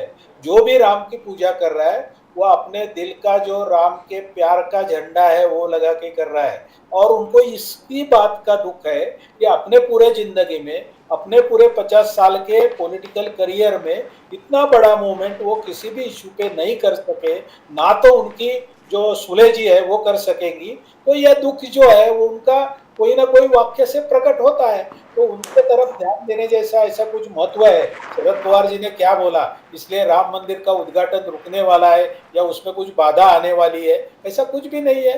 राम भक्त अपने भक्ति में मस्त है तो इनको व्यस्त रहने दो उनके टीका में, हमारे को उसका कोई चिंता नहीं है।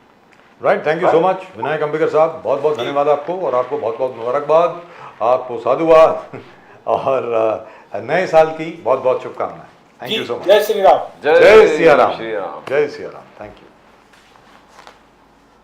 But really and truly speaking, Pradeep ji, I still feel that all the India Alliance leaders should go to have a darshan of Ram Lala.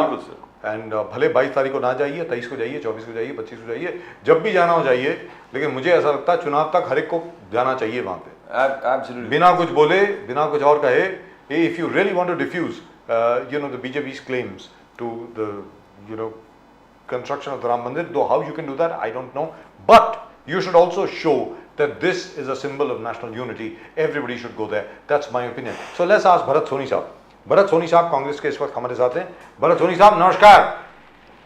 नमस्कार राजीव जी, कांग्रेस के स्थापना दिवस के उपलक्ष्य में आपको खूब खूब अभिनंदन और हैप्पी फाउंडेशन डे। आपको भी अभिनंदन sir, thank you very much, and I deserve this because my entire family was in the Congress, so they would be very happy. My father, my grandfather, my great grandfather, my grandmother, everybody was in the Congress. My grandmothers on both sides, maternal as well as paternal.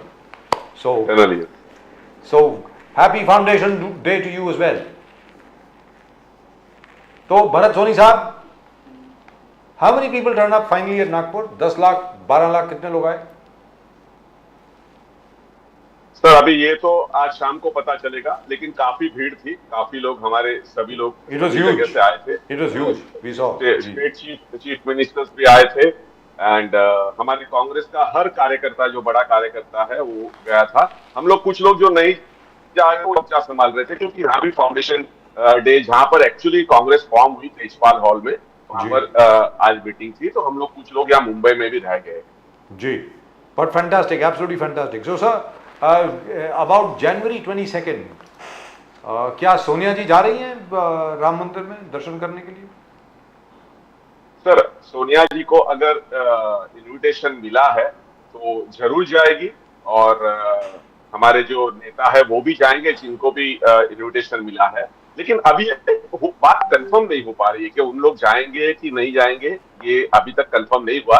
जैसे confirmation आता है हमें party के हमारे राष्ट्रीय spokesperson और AICC से, वैसे हम सभी को बता देंगे कि हम लोग जा रहे हैं या हम लोग उस दिन को अवॉइड कर रहे हैं और दूसरे दिन कहीं जा रहे हैं, ये अभी तय नहीं हुआ है।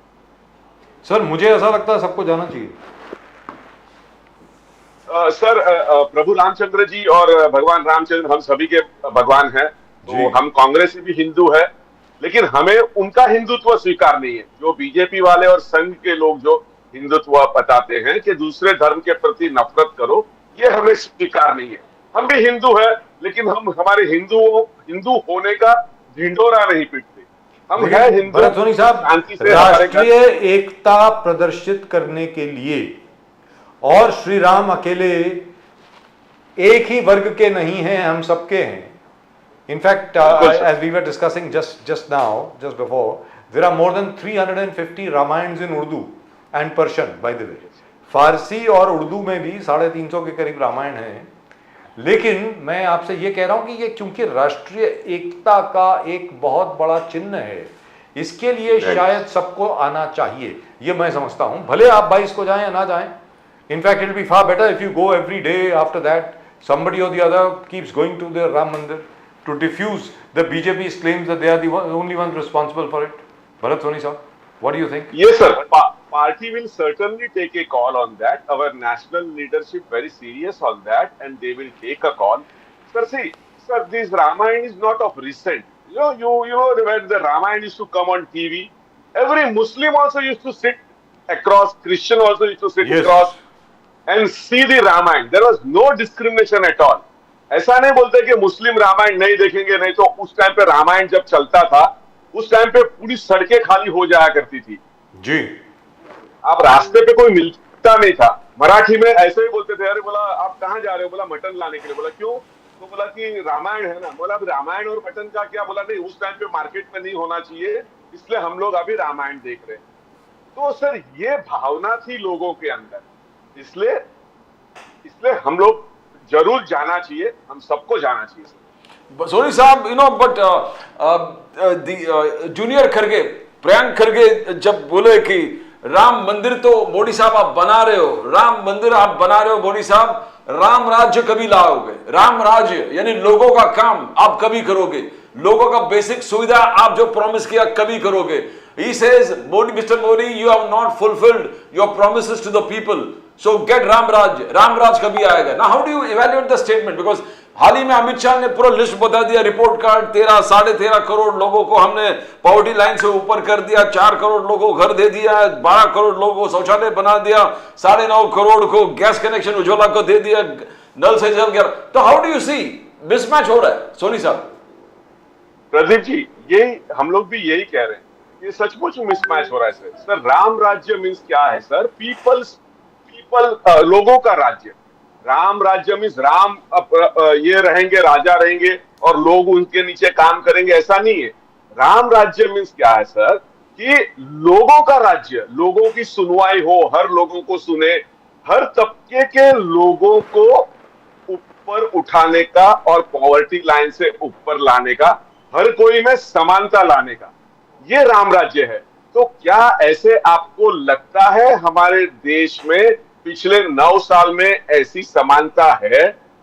सर यहां पर धर्म के सामने धर्म को लड़वाया जा रहा है, भाई को भाई के सामने लड़ाया जा रहा है, ओबीसी को एससी के सामने, एससी को एसटी के सामने इस प्रकार से लड़वा जा रहा है। ये क्या राम राज्य है?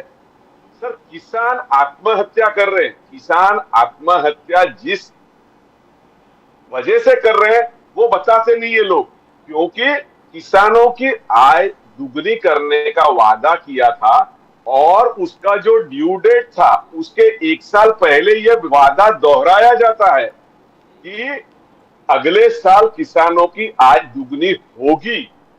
सर, ये सारी बातें नहीं हो रही, बेरोजगारी बढ़ रही है, तो ये राम राज्य नहीं है। तो सर, उस प्रकार से प्रियंक खड़गे जी ने जो कहा है वो राम राज्य की बात कर रहे हैं। सर, राहुल गांधी जी आज ही नहीं, आज भी उन्होंने कहा, Rahul Gandhi ji said that leader has to have a conversation with the people. लोगों से बात करना पड़ेगा लीडर से, लीडर को उनके दिल में क्या है उस चीज को पहचानना पड़ेगा। Unless there is two-way communication, unless there is a conversation, leadership cannot thrive, and that is not leadership. That is what Rahul Gandhi said today in Nagpur, and Rahul Gandhi said with the conversation with the Harvard students के साथ जब बात करा तभी बता कि leadership cannot be one-sided communication. Now, how do you see this? Because Modi ji का कहना कि मेन मुद्दा क्या है? मेन मुद्दा है राष्ट्रवाद, राष्ट्र सुरक्षा, अपीसमेंट ऑफ नॉन डेवलपमेंट, और मैं चारों पिलर्स जो है उसको फुलफिल कर रहा हूं। Nobody can match the BJP says nobody can match prime minister Modi in ये 4-5 पॉइंटों में। How do you see that Soni साहब? वेयर डज दिस राष्ट्र सुरक्षा, नेशनलिज्म वगैरह आप कहां से आप इन्फ्यूज करोगे? प्रदीप जी, देखिए, what Rahul ji meant was there is a disconnect with the people and the government. See, लोगों को आज सुना नहीं जा रहा है। सर, राहुल जी की ये जो भारत जोड़ो यात्रा, जिसको न्याय यात्रा हम लोग कहने वाले हैं, वो क्या है सर? लोगों के बीच में जाके लोगों को सुनना। सर, आज बीजेपी का कौन सा नेता लोगों के बीच में, अब चलिए प्रधानमंत्री जी नहीं जा सकते, हम लोग समझ सकते हैं, अमित शाह जी होम मिनिस्टर है, नहीं जा, लेकिन सर अन्य कर्ता क्या लोगों के बीच में जाके उनका सुनते हैं कि उनकी व्यथा क्या है? सर, आज देखिए, मैं थोड़ा सा हटके यही समझाने के लिए, आज मुंबई में 3 पुलिस के लोग हिट एंड रन में शिकार हो गए, एक को मांझा गर्दन से कट गया। सर, ये कब मिलता है लोगों को ऐसा काम करने का चांस? जब भी हमारा गवर्नेंस थोड़ा धीमा पड़ा हो, हमारा गवर्नेंस फीका पड़ गया हो। तो सर, जब लोग डरते नहीं है किसी को उड़ा के भाग जाने के लिए, और एक महिला वो पुलिस स्टेशन के सामने उसको हिट करके भाग गया, सर, ये लोगों को जो पुलिस का गवर्नेंस है वो ढीला कब पड़ेगा? जब हमारी सरकारें कमजोर होगी, क्योंकि पुलिस को भी पता है कि इन लोगों ने किस प्रकार से सत्ता हथियाई है, लोगों को भी पता है सरकार ने किस प्रकार से सत्ता हथियाई है, इसलिए मेरा कोई बिगाड़ नहीं सकता है। ये तरह का जो देश में माइंडसेट उभर रहा है वो हमारे लिए घातक है। तो राहुल जी जो बोल रहे हैं कि वो इस प्रकार से नेशनलिज्म जो इफेक्ट कर रहा है, वो ये है कि सर, देश के प्रति लोगों को एकता और लॉयल्टी होनी चाहिए। आज वो लॉयल्टी कहीं थोड़ी सी कम हो रही ऐसी नजर आ रही है। भारत न्याय यात्रा, राहुल गांधी जी, Bharat Nyay Yatra 14 states, 85 districts, what KC Venugopal ji ने पूरे सबको इन्फॉर्म कर दिया कि is going to do it, 6200 kilometres, Manipur to Mumbai. But the point is, आपका इंडिया अलायंस में यू आर डूइंग फैंटास्टिक, ये rally will get you up, I'll charge the entire Congress. जब पहले जोड़ो यात्रा नाम बंद था, ये Jodo Yatra 2 is going to have a massive impact. But leadership, आप आज मायावती कह रही है कि मैं प्राइम मिनिस्टर बनूंगी, I want to be the prime minister. Mayawati, I don't know if she's already a part of India Alliance. She says I've got 13.5 vote share in UP or the vote share in Uttar Pradesh. I've got it. Pawar साहब कह रहा है कि आप नीतीश कुमार जी को ये convener बना दो। Mayawati, West Bengal Chief Minister Mamata Banerjee says that I am also a contender through other people. How are you going to match it up? Because we believe, जब बजाज साहब और हम लोग बात करते रहते हैं कि the Congress-led opposition, it has to be a Congress-led opposition. The Prime Minister has to come from the Congress. because people don't want the dark days of Devagowda, VP Singh, Chandrasekhar and I.K. Gujral. The people are going to reject this kind of if he tries to put the carriage before the horse. Now how you have to be politically assertive. When are you going to do it? After this rally or before the rally? Because Prime Minister has beef with the Congress and the Congress has to assert itself. Soni साहब. प्रदीप जी देखिए, first of all madam Mayawati ji is not into the India alliance. People are telling that she should be taken into India alliance and workers are telling के मायावती जी को लीजिए. जैसे महाराष्ट्र में वंचित आघाड़ी को बोल रहे हैं कि आप इनको ले लीजिए इंडिया अलायंस में, उसी प्रकार से मायावती जी के बारे में भी लेने के लिए कहा जा रहा है. अभी तक उनको लिया नहीं है. और सर रही बात इंडिया अलायंस का, जो इंडिया ब्लॉक है उसके अंदर जितने भी नेता है, वो हर नेता में वो कैपेसिटी है, वो काबिलियत है कि वो देश के प्रधानमंत्री बन सकते हैं. सर मोदी जी के एनडीए अलायंस में सिर्फ मोदी जी को छोड़िए, उनके अलावा किसी में भी ऐसे अभी दिखता नहीं है कि वो प्राइम मिनिस्टर बने और वो चलाए देश. ऐसा उनमें ऐसा प्रोजेक्शन अभी नहीं हुआ है. अभी वहां पर प्रोजेक्शन सिर्फ मोदी जी के ऊपर है. वेरस इंडिया अलायंस के अंदर हर अलायंस पार्टनर क्षमता रखता है प्राइम मिनिस्टर बनने का. इसलिए सर प्राइम मिनिस्टरियल कैंडिडेट के बारे में अभी नक्की नहीं हुआ है. जैसे जैसे ये टॉक्स आगे बढ़ेगी और उसके बाद ये कहा गया है कि इलेक्शन होने के बाद, चुनाव होने के बाद देश की जनता जिस पार्टी को, इंडिया अलायंस के अंदर की जिस पार्टी को ज्यादा एमपीज देंगे उसका शायद प्रधानमंत्री होगा उस टाइम पे, या तो और कोई कैपेबल लीडर वो बन सकता है जो कि सारे घटक दल जो है, अलायंस पार्टनर्स जो है, वो सोचेंगे, वो इनको मैंडेट मिला है, वो लोग फर्दर मैंडेट देंगे कि भाई सीएलपी लेजिस्लेटिव पार्टी के ये नेता है और ये बनने जा रहे हैं. तो इस प्रकार से होगा. इसलिए अभी सर हम लोग इस पे बिल्कुल ध्यान नहीं दे रहे. अभी ध्यान ये दिया जा रहा है कि एक के सामने एक, मींस इंडिया बीजेपी के सामने इंडिया अलायंस का एक कैंडिडेट खड़ा हो, ये हम लोग अभी देख रहे हैं और इसके ऊपर चर्चा हो रही है. भरत सोनी साहब, चलिए ऐसा तो नहीं है कि पहले भी आप 1:1 फाइट आपकी नहीं हुई है. इस बार भी हुई है, पहले भी हुई है. 230 के 240 के करीब सीटों में Congress has fought the BJP 1:1. तकरीबन वहां पर अलग भी लोग हैं, लेकिन 1:1 फाइट तो हुई है. लेकिन अभी जो भारत न्याय यात्रा जो है, वो भारत जोड़ो यात्रा से भिन्न कैसे है? How is it different from Bharat जोड़ो यात्रा? वो जरा बताएं सर. मणिपुर से लेकर के मुंबई तक, how will it be different from the Bharat जोड़ो यात्रा सर? सर देखिए राजीव जी, ये प्रधानमंत्री जी मणिपुर का नाम लेने से डरते थे, इसलिए हमने हमारा स्टार्टिंग पॉइंट मणिपुर रखा है कि जहां प्रधानमंत्री जी आज तक नहीं गए. और इसकी घोषणा नागपुर में क्योंकि हमको आरएसएस के गढ़ में घुस के वहां पर ऐलान करना था. तानाशाह हुकुम से जंग लड़ने के लिए, तानाशाह सरकार से जंगे ऐलान का आगाज जो हमने किया वो वहां पर नागपुर के अंदर जाके किया है. तो सर कांग्रेस ये सिर्फ पार्टी नहीं है, एक विचारधारा है. तो इसलिए सर ये न्याय यात्रा भारत जोड़ो यात्रा से अलग कैसे है कि हम लोग अभी जो 2024 में जंग लड़ने जा रहे हैं, वो एक तानाशाह के सामने जंग लड़ने जा रहे हैं. उसमें न्याय, स्वतंत्रता, समानता, संघर्ष, विचार की पहचान है. ये लोगों तक संदेश ले जाना है. और सर फाइनली हम लोग हमारा एक विपक्ष की तरफ काम कर रहे हैं लोगों तक पहुंचाने का और हमारा संदेश लेकर जाने का. क्योंकि सर हमारा संदेश इतर जो मीडिया है, अन्य मीडिया है, वो अभी तक लोगों तक पहुंचाते नहीं है. इसलिए हम लोगों ने सोचा है कि हम लोग इस माध्यम से लोगों तक पहुंचेंगे. और सर ये इस बार की जो यात्रा है वो ज्यादा करके पैदल न हो, क्योंकि हमको 2 महीने में इसको पूरी करनी है. ये पैदल न हो के ये बस के अंदर भी है. तो इसके अंदर हम लोग नेहरू जी का विजन, पटेल जी की यूनिटी, बोस साहब का करेज, ये सब लोगों के सामने हम लोग समय समय पर और जिस राज्य में जाएंगे वहां पर ये हम लोग लोगों के सामने रखने वाले हैं। आगे सर जनता जनार्दन जो लोग डिसाइड करेंगे वो चुन के आएगा।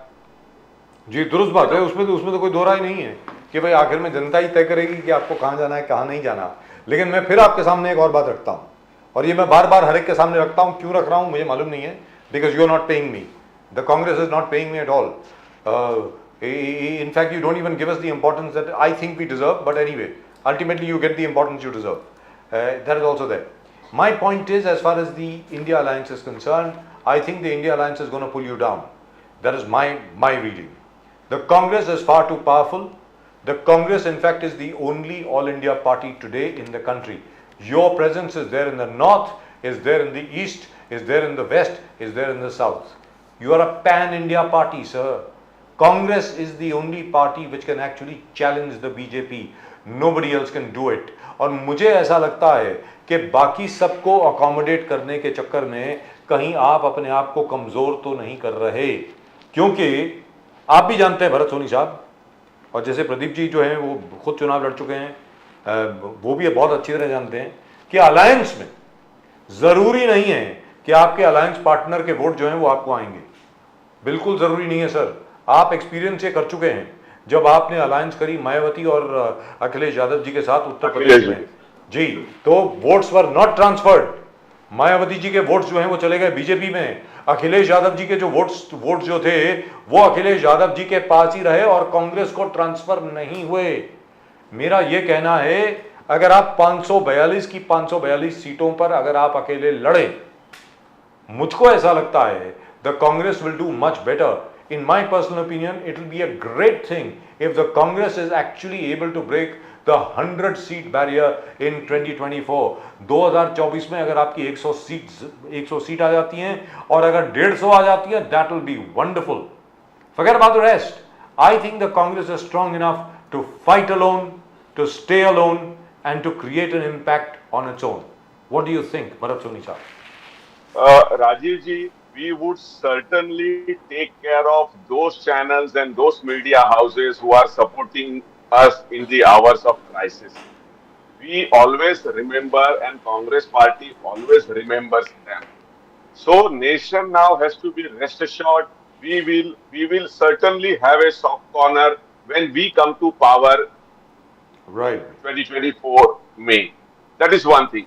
Second, राजीव जी, हमारे पास देश में 546 बैठकों के जिला कांग्रेस कमेटी है जी। अवर ऑर्गेनाइजेशन में वहां पर थोड़ी कमजोरी रहेगी कि हमारे पास जो पहले 100 लोग हुआ करते थे वहां पर अभी 25 लोग रहेंगे।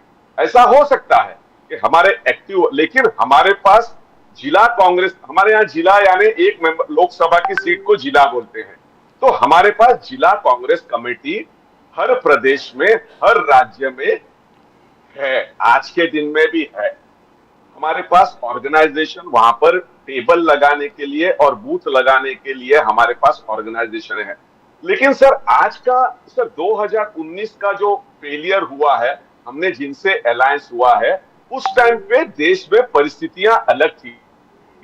लोग मोदी जी को अभी तक पूरी तरह से परखा नहीं था, वो लोग मोदी जी को और एक चांस देना चाहते थे और उसी के तहत वो अलायंस उस टाइम पे, और हमारे अलायंस को जो वोट शेयर ट्रांसफर होना चाहिए था वो नहीं हो सका।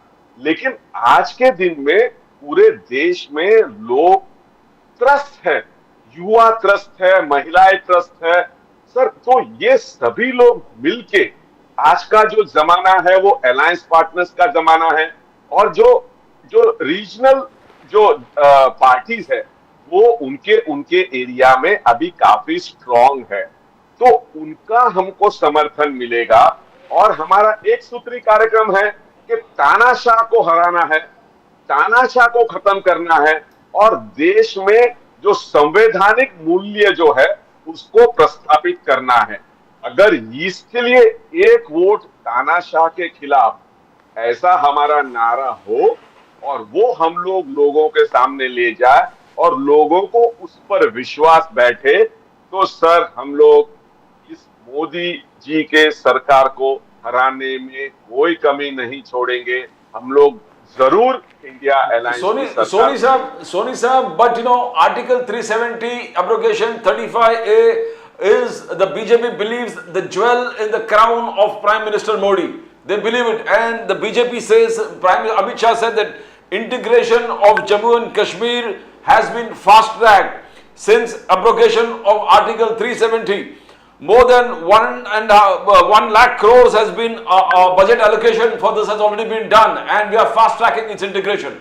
Now, he says, Amit Shah says, the tourist footfalls have been the highest since independence, where Jammu and Kashmir is concerned. Sharda temple में इंडिपेंडेंस के बाद पहले बार पूजा होने हो गया है. तो ऑल दिस मोहर्रम का प्रोसेशन विदाउट एनी प्रॉब्लम करीबन 35 इयर्स के बाद हुआ.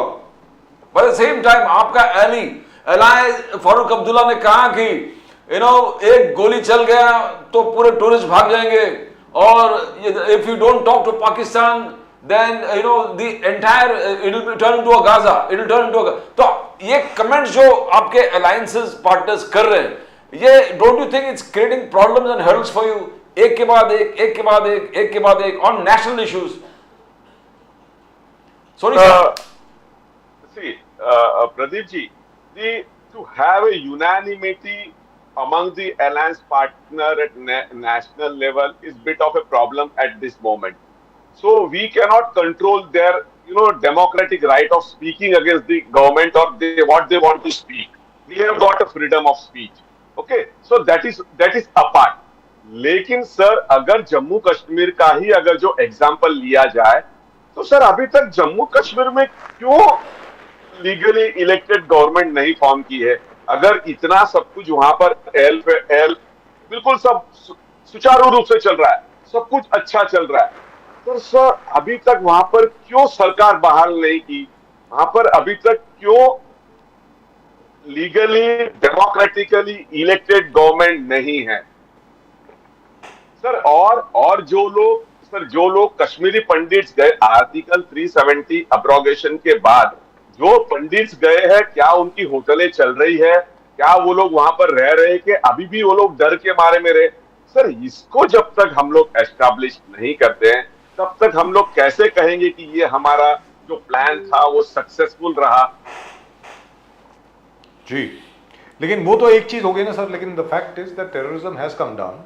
If you actually look at the number of incidents, there are incidents where army men have been ambushed, people have been killed certainly, but the number of deaths has come down, number of incidents has come down, and so on and so forth.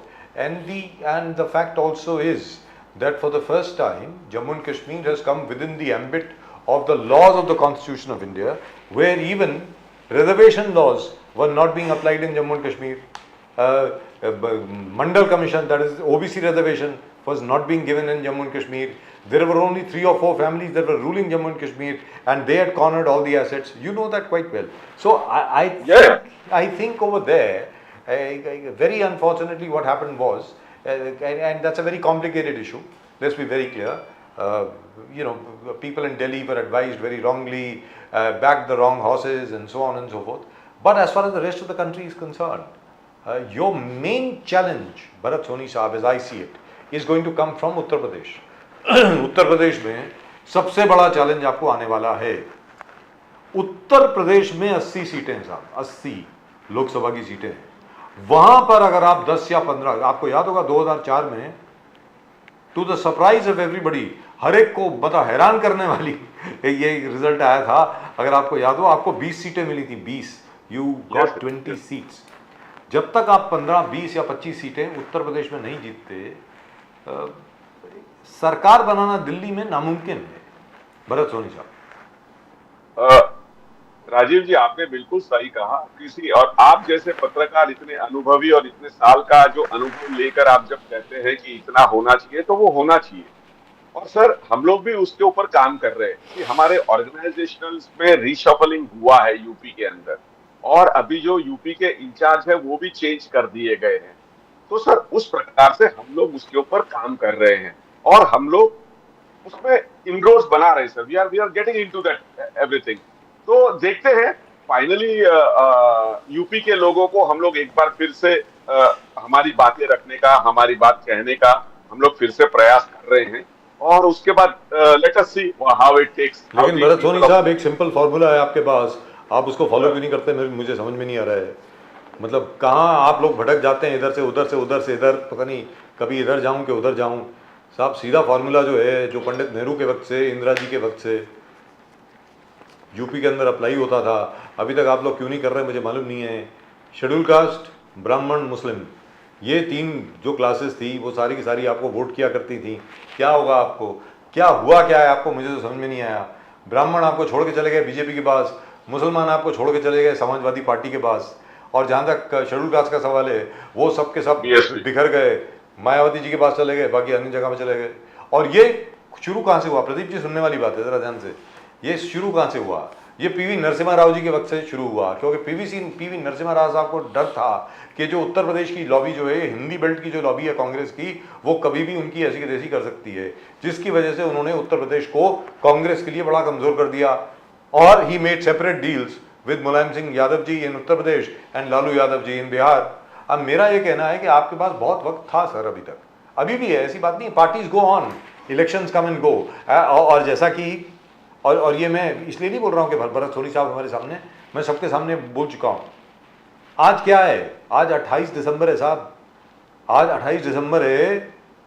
क्या आज 27 है? क्या 28 है? 28 दिसंबर है। 138 साल हो गए कांग्रेस को, 138 ईयर्स। तो इसमें क्या इलेक्शन जीतना, क्या हारना, कांग्रेस को कोई खास फर्क नहीं पड़ता है। Congress is the grand old party of India, and just like India, Congress goes on forever, whether they win elections or not. I understand that. But right now, you need to attract the youths back to you.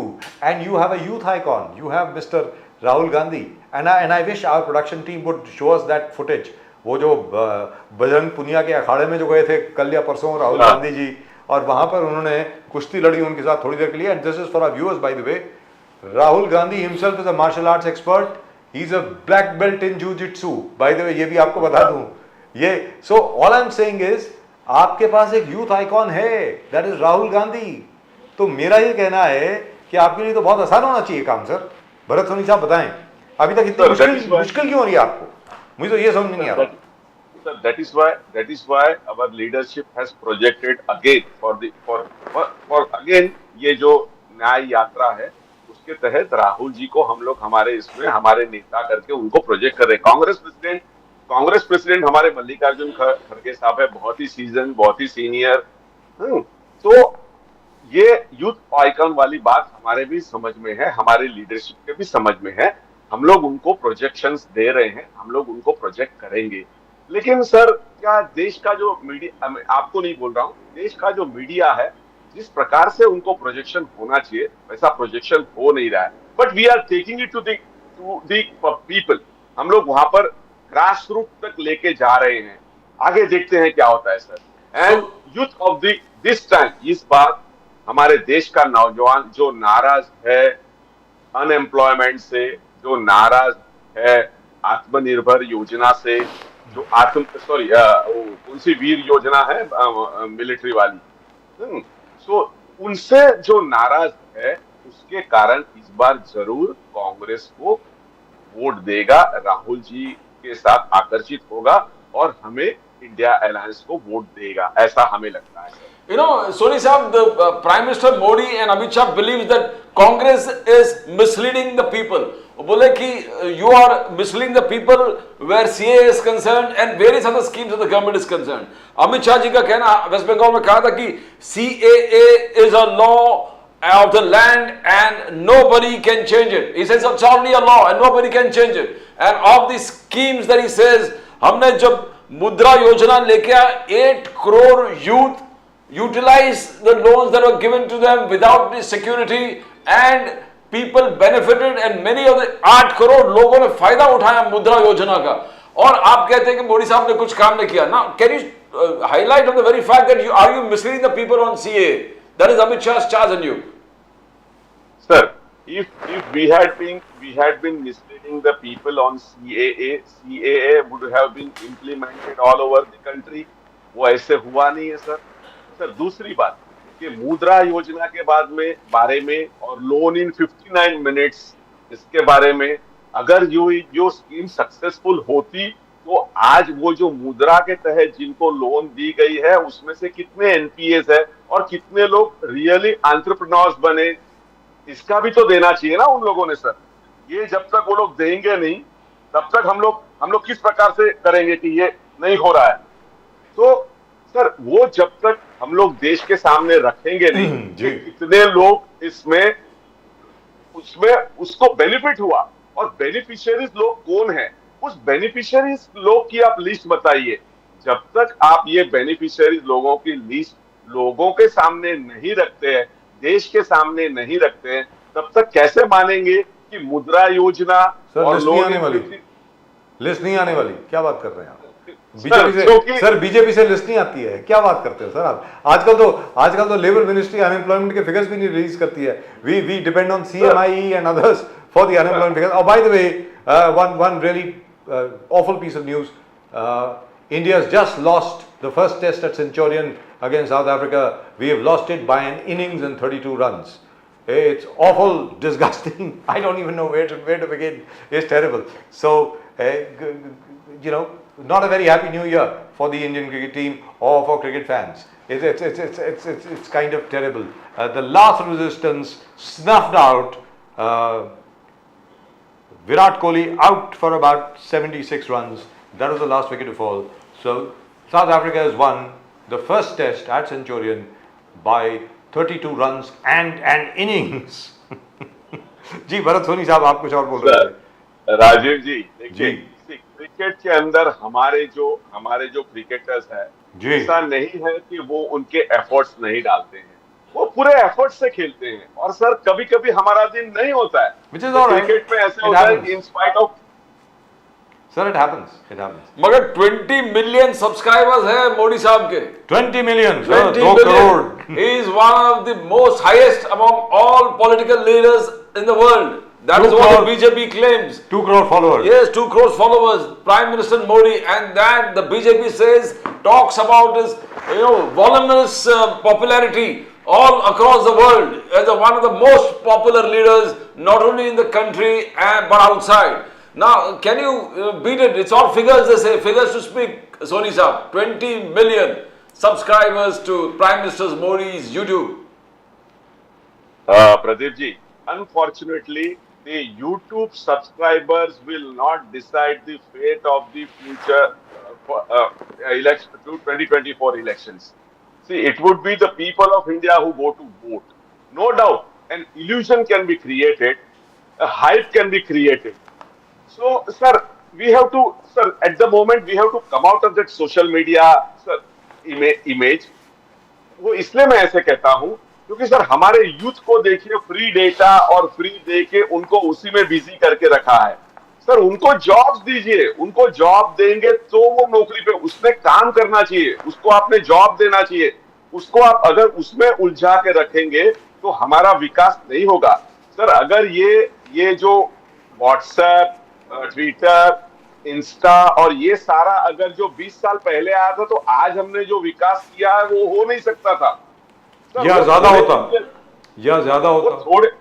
वो थोड़े time के लिए ठीक है, लेकिन sir अभी हम लोगों को एक टाइमलाइन सेट करनी पड़ी कि इतना टाइम ही सोशल मीडिया पे दे। यहाँ पर क्या है सर, लोग रास्ते में चल रहे, यंगस्टर्स रास्ते में चल रहे, तब भी वो डेटा फ्री डेटा है और वो सस्ता डेटा है करके वो लेके, वो उसकी नौकरी के बारे में नहीं सोच रहा है, उसके जॉब्स के बारे में नहीं सोच रहा है, वो दूसरा बिल्कुल ब्लैंक है, उसको करना क्या है sir. Soni Saab, we want you to do good, you do well. We want Rahul Gandhi to improve his performance. We hope that the Bharat Jodo Yatra, Bharat Nyay Yatra, because आपके 2019 के statistics के हिसाब से you are 11 crore votes behind, 11 crore. Now you have to move towards that and see that BJP reduces. So you have to really plan something, aggressive in this coming 4 or 5 months. So that you reach the target and beat BJP. 11 crore is not a small figure, Soni Saab. You're down by 11 crore votes. Yeah, sir, Pradeep ji, we are aware of that. See, the election management people who are doing the exactly research work on the election management, they have told us that this is the gap and we have to overcome this. And that is why we are getting into the alliances, and that is why we have formed that India alliance की combine करेंगे तो हम लोग ये सब एक combined front रख के हम लोग जीत पाएंगे, हम लोग डिफीट कर पाएंगे. हम लोग इंडिविजुअली डिफीट करना थोड़ा सा मुश्किल जाएगा क्योंकि हम लोग आपस में लड़ेंगे सर. तो आपस में लड़ने के बजाय हम लोग यूनाइटेड सब जन एक होके अगर हम लोग लड़ेंगे तो ये 11 करोड़ का जो आंकड़ा है उसको कम करने के लिए कोई बड़ी तकलीफ नहीं है सर. महाराष्ट्र में जब ये शिवसेना नहीं टूटी थी, महाविकास आघाड़ी थी, तब हमने देखिए कितने बाई इलेक्शन जीते, कितने चुनाव जो वो सब जीते थे क्योंकि हम लोग एक साथ रह के लड़े थे. तो ये जो हमने फंडा या महाराष्ट्र में अपनाया था वही रेप्लिकेट करने जा रहे हैं पूरे देश में. और सर ये सक्सेसफुल होगा. और प्रदीप जी अभी आने वाले दिन 22 जनवरी को वो जाने दीजिए, उसके बाद बहुत सारी चीजें साफ होगी, उसके बाद बहुत सारी चीजें खुल के आ जाएगी और पता चल जाएगा कि हमको आगे करना क्या है. I thought you would say 14 January. Yeah, because आपका rally is before the Prant Pratishthan. जी. 14 जनवरी को Rahul Gandhi's rally starts, and the whole world country is eagerly waiting. Bharat Nyaya Yatra. We'll see Rahul Gandhi in this T-shirt and his jeans, you know, in all the cold, third atmosphere में without jackets जो घूमते But हैं. Pradeep ji, I'm really impressed with his physical fitness. Look at him. He's amazing. He's absolutely amazing. Fantastic. Really and truly. I think Bharat Soni Saab has also been inspired by Rahul Gandhi ji, because the other day Bharat Soni Saab had come to our office, yes, and he is so physically fit. Yes, Manna padega sir. Yes, Zabardast. He's. By the way, one more piece of bad news. Bharat Soni Saab, one more piece of bad news. Our girls have also lost. The one-day international being played at Wankhede Stadium against the Australians, we lost by 6 wickets. We had just defeated the Australian girls in the one-off test match by 6 wickets. Yes. We have lost the first one-day international again by 6 wickets. I think today's only good news is that the Qatar Emir Yes. has, the Reduced death the sentence sentence. has been commuted. The death sentence has been commuted today Yes. of the naval officers. I hope they are set free. Very frankly, I hope. I think So it is again the good, the bad, the ugly. that's right. That was his show. Good. RKBs, the good, the bad, and the ugly. In the good old daily. In the good old daily. The daily also doesn't exist anymore. It was a great paper. It was a great newspaper, sir. It was the soul of Mumbai, soul of Bombay. Mumbai came later, and with a bulldog on the front Yes. page. Right. Thank you very much, Bharat Soni Saab. All the very best to you, and God bless you.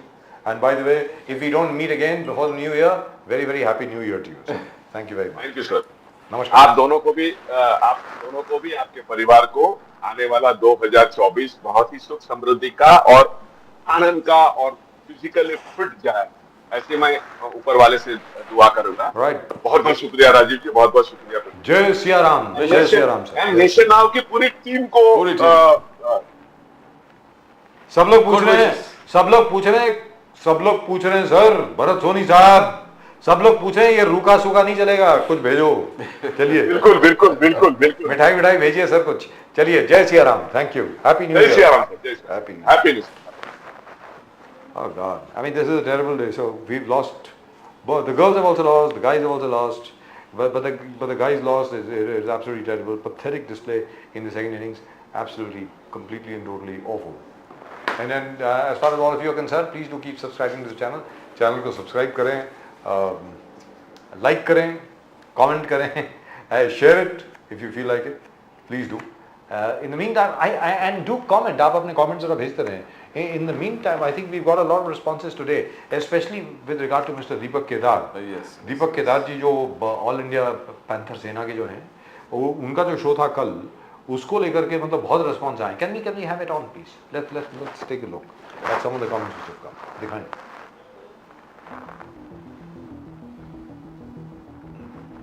Jai Bhim, says Ajay Gulve. 7437. This is of course to Mr. Deepak Kedar. Can we move on, please? Thank you very much. Jai Bhim it is. Again, Jai Bhim Bhai, Vaishali Sarsat. ऐसा उन्होंने कहा है। So Jai Bhim and you're the bhai. नहीं नहीं, भाई is दीपक केदार। ये हैं again Vaishali सांसद। भाई खूप भारी भूमिका मोठली आहे, मांडली आहे. मांडली आहे आणि लढाऊ आगे प्रदीप जी आप पढ़े। पॅन्थर डरकाळी फोडणारे जर कोणी असेल तर ते आहे तुम्ही भाई. You're the one who's going to break the shackles. Break the shackles. Yes. And it is the Panthers who are going to do it, which is Yes. fantastic. Jai Bhim, Bhai again, Balu Kedare, KK5MT, 19 hours ago, that's what they said. This is, again, Mr. Deepak Kedar gets a lot of response, which is amazing, absolutely. So this guy, he must be really and truly popular. बालू केदारे साहब ने फिर उसके बाद thank you का जो folded hand वाला जो आइकॉन होता है वो भेजा है। आगे चलें। अगेन मिस्टर दीपक केदार, प्रदीप जी आपको बढ़ना ज्या पड़ेगा। मनुवादी सरकारने ब्राह्मणी घुंगड अंगावर घेऊन इथल्या खरे प्रांत आदिवासी बहुजन यांना घावर खरकण्याचं काम हातात घेतले आहेत.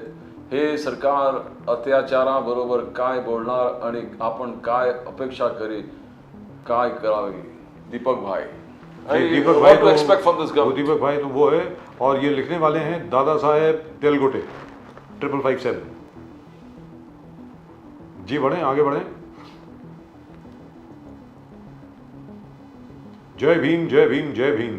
हर्षल गवाई 746।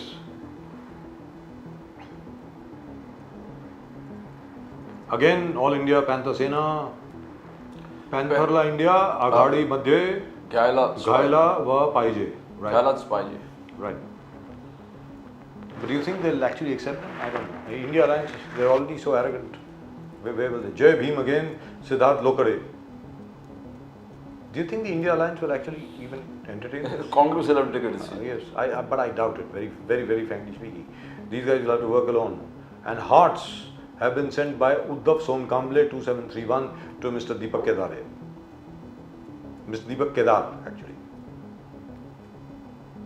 This is quite long. पॅन्थरला इंडिया आघाडीचा सहभागी करून घेतला पाहिजे म्हणून पेक्षा चिंतित बहुजन आघाडीत सामील होऊन त्यांना मिळतील त्या जागांमध्ये 1-2 जागी आपण मागणी करणे उचित होईल. प्रत्येक आंबेडकरवादी नेत्यांना इंडिया आघाडीत अशी मागणी करणे म्हणजे मनुवादी RSSच्या बीजेपी इंडियाला 2024 मध्ये निवडून आणण्यास उत्तरपेक्षांना मदत करण्यासारखे आहेत, मूर्खपणे आहेत. माझा ते ठाम मत आहे. No, exactly. He says, let Prakash Ambedkar ji decide, and whatever seats he gets, will distribute the seats among us. Among us. Or if we all fight, the BJP succeeds. The BJP and NDA succeed. Yes. And they are a Manuvadi party. Manuvadi, RSS. The Manuvadi RSS, yes. By the way, has anybody ever read Manu? I mean, I don't know, maybe.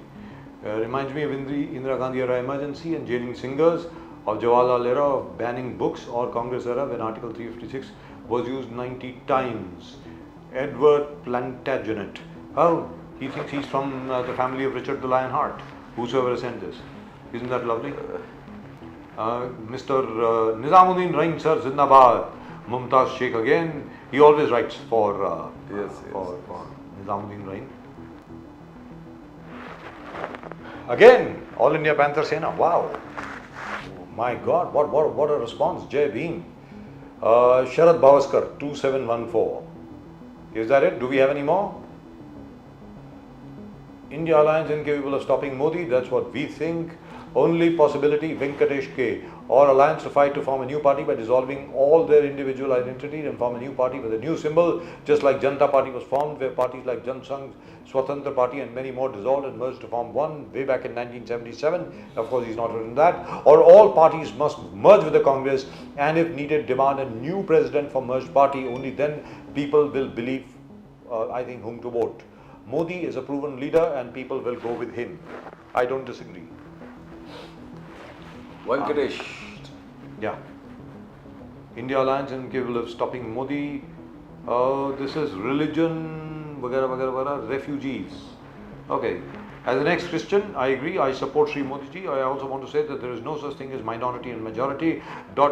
Gang used us, divided us, and brainwashed us with fear of Hindus and of hate. As we did our homework, we rode out of this scheme and this schema. And now we are free. So this minority and majority was a scam. They never asked us our permission. We have no say in any matter. We have no right to question. We are slaves. Plus we have to keep giving them money and submitting in silence while they decide what we say, do, how we live, who we marry. Scams and scams galore. That's why we are leaving their minority plantation. This is religions, regimes, refugees, 9322. This gentleman is, or lady is, There's a long comment. It's taking a lot of time to write that. is a fan of Modi ji. बिल्कुल sir. Right, that's just about it. आप अपने message, अपने response, अपने comment जरूर भेजते रहें. And we'll read out as many as possible right over here. Well, that's it. That's all that we've got for you in tonight's show. आज के show में सिर्फ इतना ही. From both Pradeep ji and myself. आप सब लोगों को नमस्कार. जय हिंद, जय महाराष्ट्र, जय भवानी, जय शिवाजी, वंदे मातरम, वंदे मातरम, हर हर महादेव, हर हर महादेव, जय सिया राम. जय श्री राम.